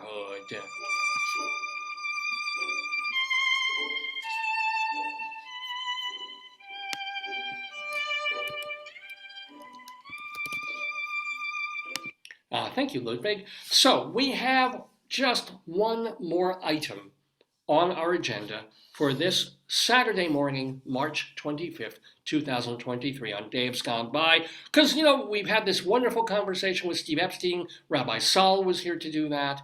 We did Greeley Crimes Old Times. We had a little bit of story times about beautiful, beautiful poetry. Now we move from that to not so beautiful poetry. Now we're going to the realm of horrible, tasteless, disgusting, vulgar poetry written by me as part of Colorado Limericks of the Damned. And this has to do with poems about different places in Colorado, because Joyce and I lived in northern Colorado for a bunch of years. And I got it into my head, hey, why not write really tasteless, funny, sick, vulgar poems about as many different places in Colorado as I possibly could. Because there's literally hundreds of cities, towns, burgs, places that are like 5 blocks long with a post office, and they're a designated place in Colorado. And sometimes it's easy to rhyme their names with things. I mean, Vail, okay, even Greeley is not so, but they get tougher and tougher, and I've got more, well over 200 of them at this point, and I do a new one or a different one every week. At some point, I'm gonna run out. Or somebody there's not going to be a way that I can think of rhymes for some of these places. But we're still doing them. We haven't done them all yet. And this week we are going to one of the tougher ones. I was sort of able. I had to fudge this one just a bit, but I made it work. And we're going to Simla, Colorado. Simla? Simla for our Colorado Limerick. Simla. Simla, Colorado, for our Colorado Limerick of the Dam. L.A. A limerick is a comic verse of 5 lines, in which lines 1, 2, and 5 will end with words that rhyme. And likewise, verses 3 and 4 also end with words that rhyme. So this is a limerick. Rocky Mountain, Colorado, Colorado. Yeah, sounds like a place in India called Simla, but it's sort of based on that. But it's Simla. They named it because the daughter of a railroad official was reading a book about India, and she came across the name. Yeah, so she was reading back, and this is a long time ago. What time? It was the center of the shipping area's potato harvest each year. Yes. Information about Simla, Colorado. It is still a small town. It's in eastern central Colorado in Elbert County with a population of about 600 people. So not that tiny. That's pretty tiny. Yeah. Well, I mean, a living population. I mean, there's also people come and go through it. But that's small. Yeah. Founded in 1909. I know, this is population 601. Oh! New visitor. Oh, no. It's just the Jehovah's Witness going door to door. It's not actual. Yeah, it went down to 6. Oh, they killed her and her child. It's down to 599. Oh, it's a 601. 601, yay. They have their own website. Here, I'll show you. Similar, yeah. Yeah, founded in 1909 by a man named Altman. They don't even give his first name. Altman. Incorporated in 1912. And it was, honest to God, it was a stop along the Rock Island Line, which is, by the way, a mighty good road. Later, as Joyce said, the daughter of a railroad official read a book about India, came across Simla near the Himalayas in India, and also even in India, they renamed that town Shamala, like M. Night, Shamala in 2018. But Simla is the Colorado name. Oh, there's a Simla Day. Is there really? Yes. It's September 4th, 2023 here. Simla Day! Each year we gather together to celebrate our community heritage. Simla Day is a wonderful chance to enjoy food, fun, and meet the folks who keep our community running, business, service, and volunteerism. Sponsored by the Town of Simla employees and trustees with the help of volunteers. Oh, and the 2020, it's going to be September 4th, 2023. Wow. Here's some imagery of past Simla days, including the Bounty House. Oh, no, sorry, it's a bouncy house. Oh, a bouncy house and bouncy house are very different. This puts Potato Day to shame. Look at this. Here we go. Wow. Kids riding a blue... People do love the bouncy house. Yeah. You do. They're taking the blue trolley to Auschwitz, ladies and gentlemen. And, oh, look, the volunteer fire department. Perfect timing. Yeah. Let me see that. There it is. It's one guy. How can a fire It's a small department town. be one guy? Well, he's a guy with a big hose, so he can manage it. So that's Simla for you. It was, as she said also, it was a center of shipping the annual potato harvest for many, many years. And this, believe it or not, for a tiny little town, the Simla Cubs high school team has won 11 state championships in various sports. However, you won't like this. Simla received national attention because it was where the first English variant of SARS-CoV-19. How did it go to Simla? I have no idea. It's the first place it was diagnosed in the United States. So they have the final stage of the water project is beginning. this is exciting. Dog licensing is due. Good, important. Weather closure in February, and they have the board meeting. Well, it's A lot Colorado. of weather closures. That's what they do. Well, yeah, it's fairly eastern central. I guess I don't know what their elevation is. Why they would get that much bad weather. I don't know. I think they're just saying that so they don't have to meet. Their official website says, quote, Simla remains a quaint, quiet, and friendly community.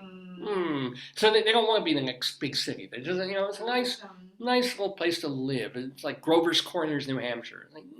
So what is not nice, aside from COVID, a variant of COVID being found there 2-3 years ago, is this poem that I wrote about Simla, Colorado. It's a Colorado Limerick of the damned. I'll put my hat on. This is my poetry hat to read it. I had an old teacher in Simla who wasn't a Nazi, but similar. He managed our school with methods so cruel, we nicknamed the brute Heinrich Himmler. Thank you, Rabbi Sol. I did have to fudge it. Similar does not rhyme with Simla. I know. But I couldn't, there's literally nothing else I could do.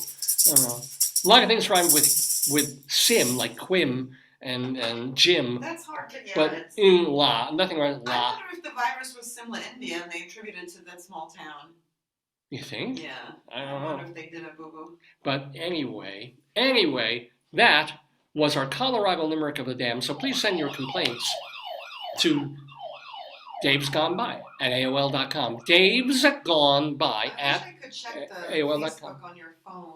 Yeah, please do. No, I wish I could. I don't know if you have the app. I don't know. Well, I took it off because I didn't want to be notified every time something happened on my Facebook. Oh, that's okay. But please write to me on Facebook. Please message me there if you're a friend of the Facebook page, or even you don't have to be a friend of the page to watch the show or to comment under the episodes of Dave's Gone By on our Facebook page, Dave's Gone By.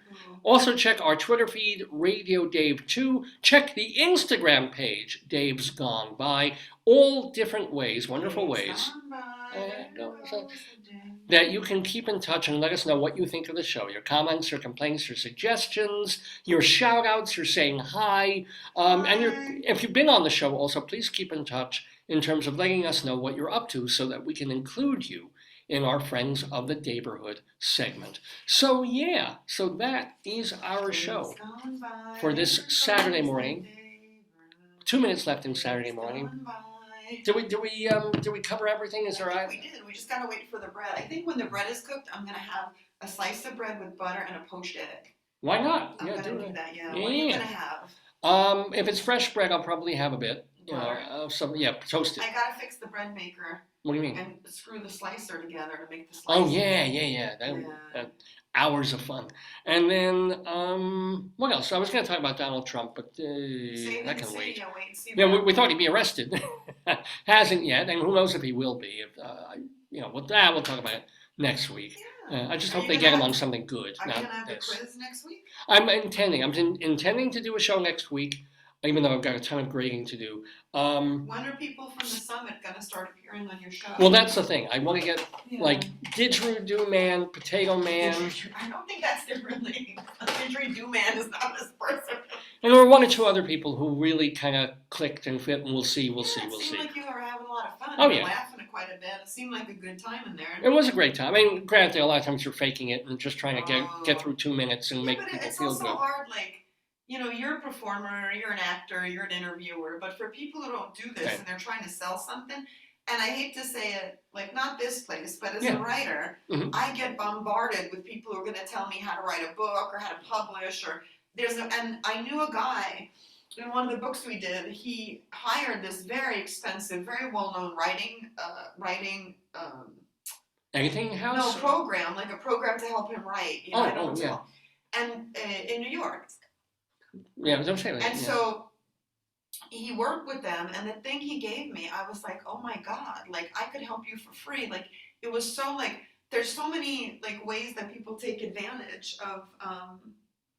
Actually, you could, if you wanted to, you could name the place. No. Trash them. But like fake expertise, right? Yeah, well, yeah, or it didn't help him. It might help other people, but it certainly didn't help his No, writing. not at all. Yeah. No, sometimes you need a personal touch of someone who can look at it and go, this paragraph, what the hell are you That's talking why about? I married you. Basically. That was my my week off the week before. I'm sorry, I When know. I literally spent like a third of the week. I know. Not that I mind reading You Joyce's did, stuff, you but did. reading it closely for grammar and spelling and. Well, what and, did you get for it? Tell me your rib story. You didn't tell the rib story, did you? It's not much of a story, although. Did I tell it last week? You couldn't have because we went on Sunday. Right? We went for the ribs on Sunday. All right, it's going to sound like a commercial, though. This is going to sound like a commercial. It's you. It's good customer service that you want to recognize. Yeah. That's all right. So ladies and gentlemen, It started sad because we went to Outback and they didn't have prime rib till 3. Yeah. So you were sad. You were very, Well, here's the deal. Because your meat index went like low. You were like, I need my foodies. My meat index. I love my it. foodies. But here's the Joyce promised me because it's not just like reading a story. I had to read a very academic, heavy text about place, about old people and their sense of place. And some of it was very readable in terms of a lot of quotes and data, they call it, of old people, really their quotes and telling their story of what place means and what their lives were like. And that's interesting. And then other stuff is building a measure. And I'm just so lost. And I'm reading this and just making sure the periods are in the right place, right?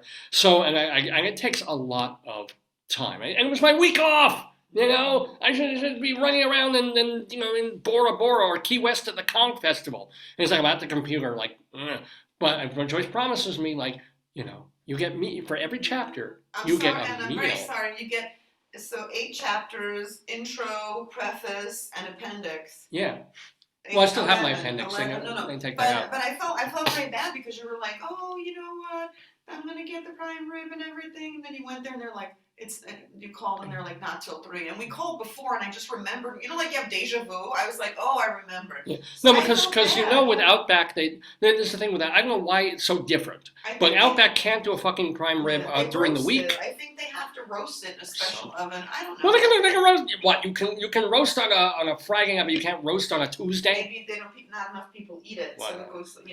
So, but I knew that Outback had prime rib because Outback does a delicious steak. They do a Rockhampton ribeye steak, which is fabulous, but it's rarer, no pun intended, to get a prime rib. And I love prime rib. Haven't had it in so long. So I'm like, salivating. I'm salivating now for prime rib. No, and we passed that one place here that does it. Maybe we could get it this weekend. Oh yeah, we're absolutely. There's other places to get it, but I figured do they have it? I'm gonna say Outback is right near where we shop, and I'm like, it's the weekend. It's a Sunday. They've got it. Yeah. Let me get when it opens. I'll call again. We'll pick it up in a half hour. Like ARP prime rib gives you a discount. I get 10% for being AARP. Yeah. Right?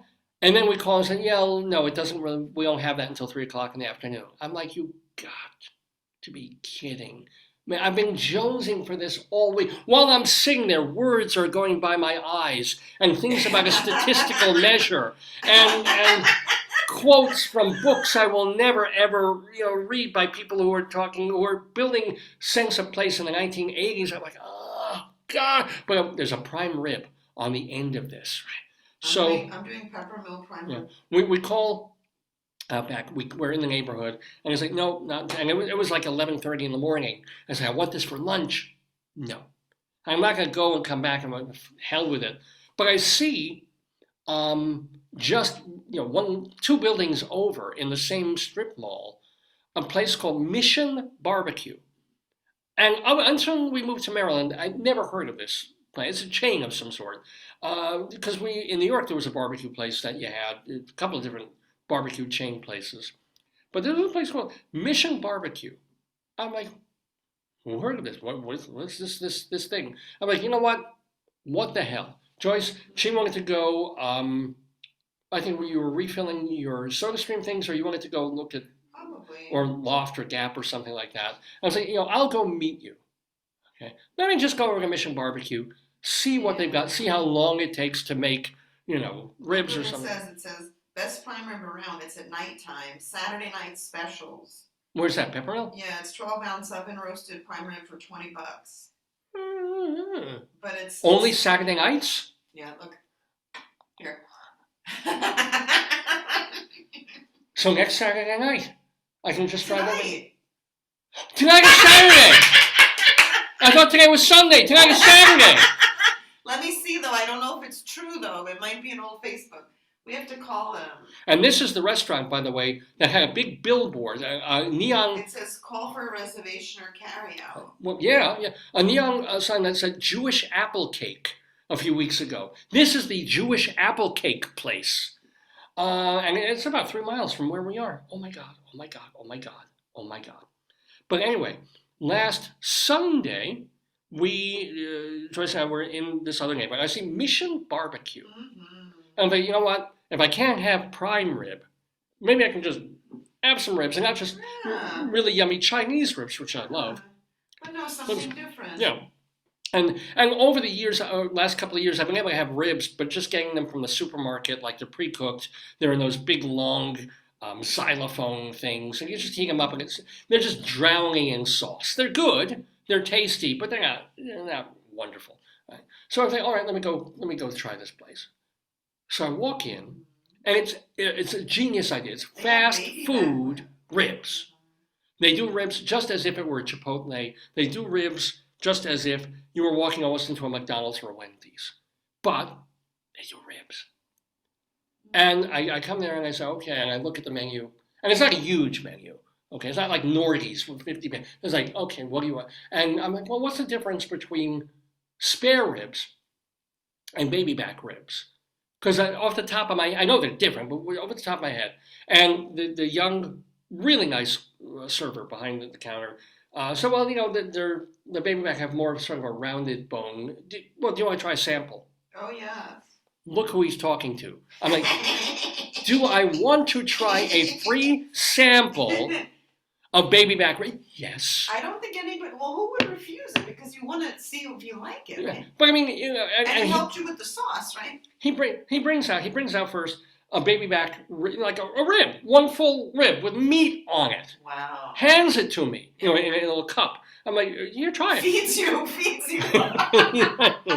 And I'm like, and I don't know if I drooled on my shirt. I think you did. You had that little, you know, the dried drool on your jubbers, yeah. And I put this thing in my mouth, and I came in my pants. It was like, it was so tender and moist and not over sauced. That was the baby back, baby back rib. And I'm like, this, and I was just ready to buy the baby back rib. And then the guy behind him was going to bring out the dishes. He's like, well, wait a minute, here's the spare rib. Oh my God. And they hand me a free sample of the spare rib. And I'm like, How different was it? They are different. They're different feeling, different flavor, different tenderness. Had I not had the baby back rib first, I would have thought the spare rib was absolutely magnificently delicious. I happened to have the baby back rib first, and I was like, already my heart was stolen. And it wasn't going to be stolen back by something that was really just as good. Sometimes the first thing you try is the thing. So, but they give me these two things, and they even say, you probably need a napkin, don't you? I said, yes, I do. Thank you. And by then I was already half full, because they gave me like two full, not a rack, but they took bones of these ribs. And they already had stolen my heart. The place I've already, because I used to go to that other place in Colorado. They're very like, it says all the people who serve the country, like what do you call those people? Well, the servers, the clerk, no, not like clerk. First responders, soldiers, like that. Oh, mission, that kind of. But there was a place in Colorado that was kind of a rib place that I went to. I never felt really comfortable. No, Nordy's, but that was a big sit-down restaurant-y kind of family-style place. There was another one. Remember when we used to go to Sprouts? And there was a barbecue place there that I went to once or twice. Oh, I know. It was a chain. It was like it was good. It was something Atomic Wings or something. It had wings in it. Yeah. It wasn't Atomic Wings, but it was another one like that. It was all right. It was good. Ribs are going to be good. But this place, and they handed so they got, and I'm like, yes, please, let me just order. And I chose the baby back because it just. David, look, they have brisket. I'm going to see what they have. Yeah. Brisket, pulled pork, turkey, chicken, sausage. They have a meat sampler. Yeah, it's like the Nordy's menu. You can get a meat sampler where you can do it. Smokehouse, chicken, salmon, baby back ribs, spare ribs. They have a black plate special, which is like fancy. A black plate? Brisket sandwich, chopped brisket, pulled pork, pulled chicken. They have, for meat market, and extra large combo where you add meat and a side. Do you want me to literally have an orgasm on camera? Yeah, but you don't like mac and cheese. That's all right. I can do mac and cheese. You should get their fries. It says they're fresh cut tofu. Fresh cut tofu. I'm not that stupid. All right, yeah. Kettle brewed iced tea. There you go. Why didn't you get me that? Who knew? Who knew? Kids menu. Yeah. But anyway, so I'm at Mission Barbecue last Which sauces Sunday did afternoon. you get? Yeah. Well, so then I'm like, okay, give me the baby. I even though the spare ribs were wonderful, I'm used to them from Chinese restaurants and they're good. Let me have a baby back. And so they bring, and you know, this I have to pay for. This is the real thing. But I'm like, okay, you know, how long do I have to wait? Where do I stand? Oh, well, you can stand here, or you can have a seat at one of these empty tables. There's some empty tables here, and can take some napkins, and we'll give you some sauces. Those are sauces on the. I was getting it to go. If you stay there, they've got all these sauces on the table, kind of like Nordy's. But is and it I like tried the Texas. Were they in containers? Well, they gave me a little container of I think Texas like heat, sweet Texas smoke. sauces, yeah. There's a sweeter one, right? Carolina barbecue. They have like six choices, and I chose two of them. You're allowed to have six. So if you sit there, you've got the squeeze bottles of all of them. And so I'm like, okay, maybe I'll stand here and literally. You know, because if I ordered from Outback, the primary order it way a half hour. Yeah. And there's this other Chinese place I went to a couple of weeks ago where literally I called in the order half an hour before, and I was still waiting a half hour for a takeout order. I will never go back to that place. Somebody went there pre-retirement, like a couple of years, and then they just retired. They got the gold watch and the bag of Chinese takeout. But I'm standing there for about 5 seconds. I know that you. And then they call my name. Oh my God. And I'm like, it's like, now I have to rush over. So I would have thought that I left my credit card or something, or they made, you know. They called my name and I was like, here, and the guy was like, do you want, I think he was the guy with the sauces. So like, take this sauce, take that. They fold it up. And meanwhile, I still have like my unfinished freebies. Wow. So I have to go to a table just because I can't carry them. I can't put them in the bag. I'm just devouring these things and trying the other sauces. Oh, and then, yeah. And then literally, you figured, okay, go meet me in like half an hour. I thought that I would be waiting for you. Right. Instead, I was done. I was in and out in about 4 minutes. I couldn't believe it. I thought you would be there like for half an hour. Yeah. And one of those minutes was me eating.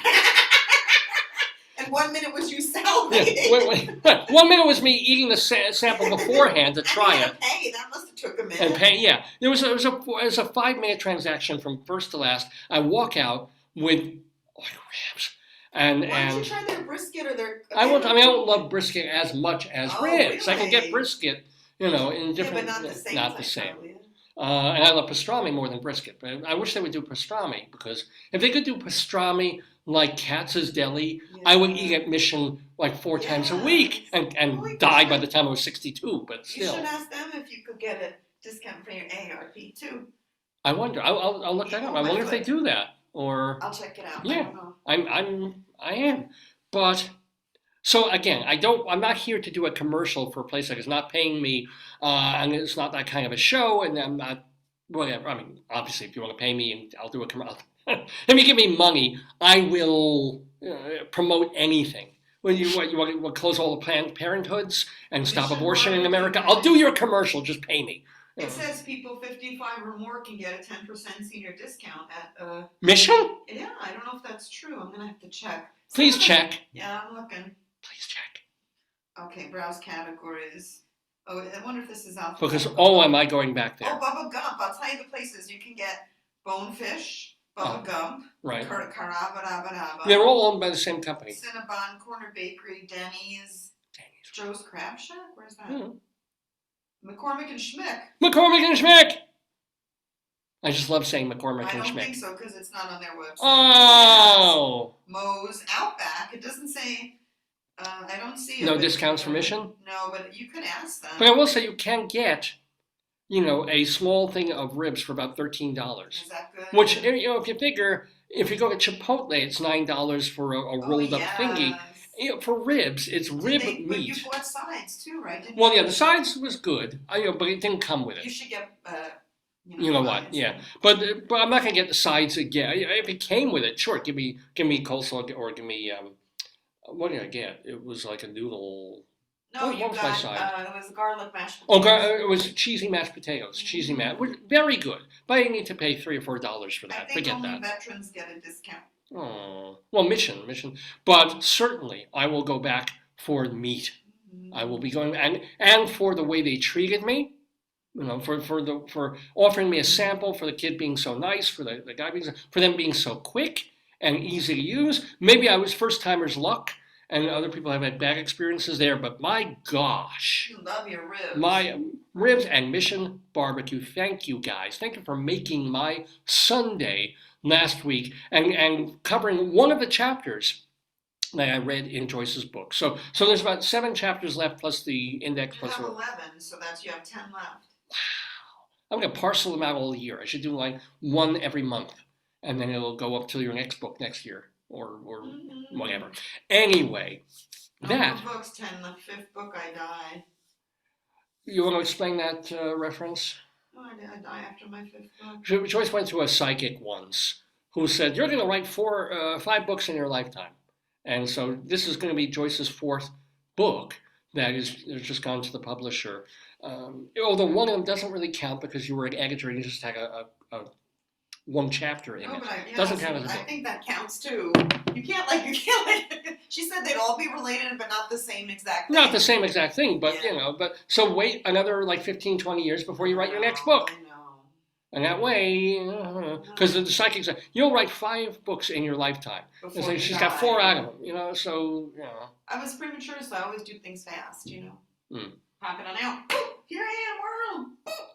Well, a blog doesn't count, so maybe you should start a blog and then do that for several years. That's too deep, honey. Just saying.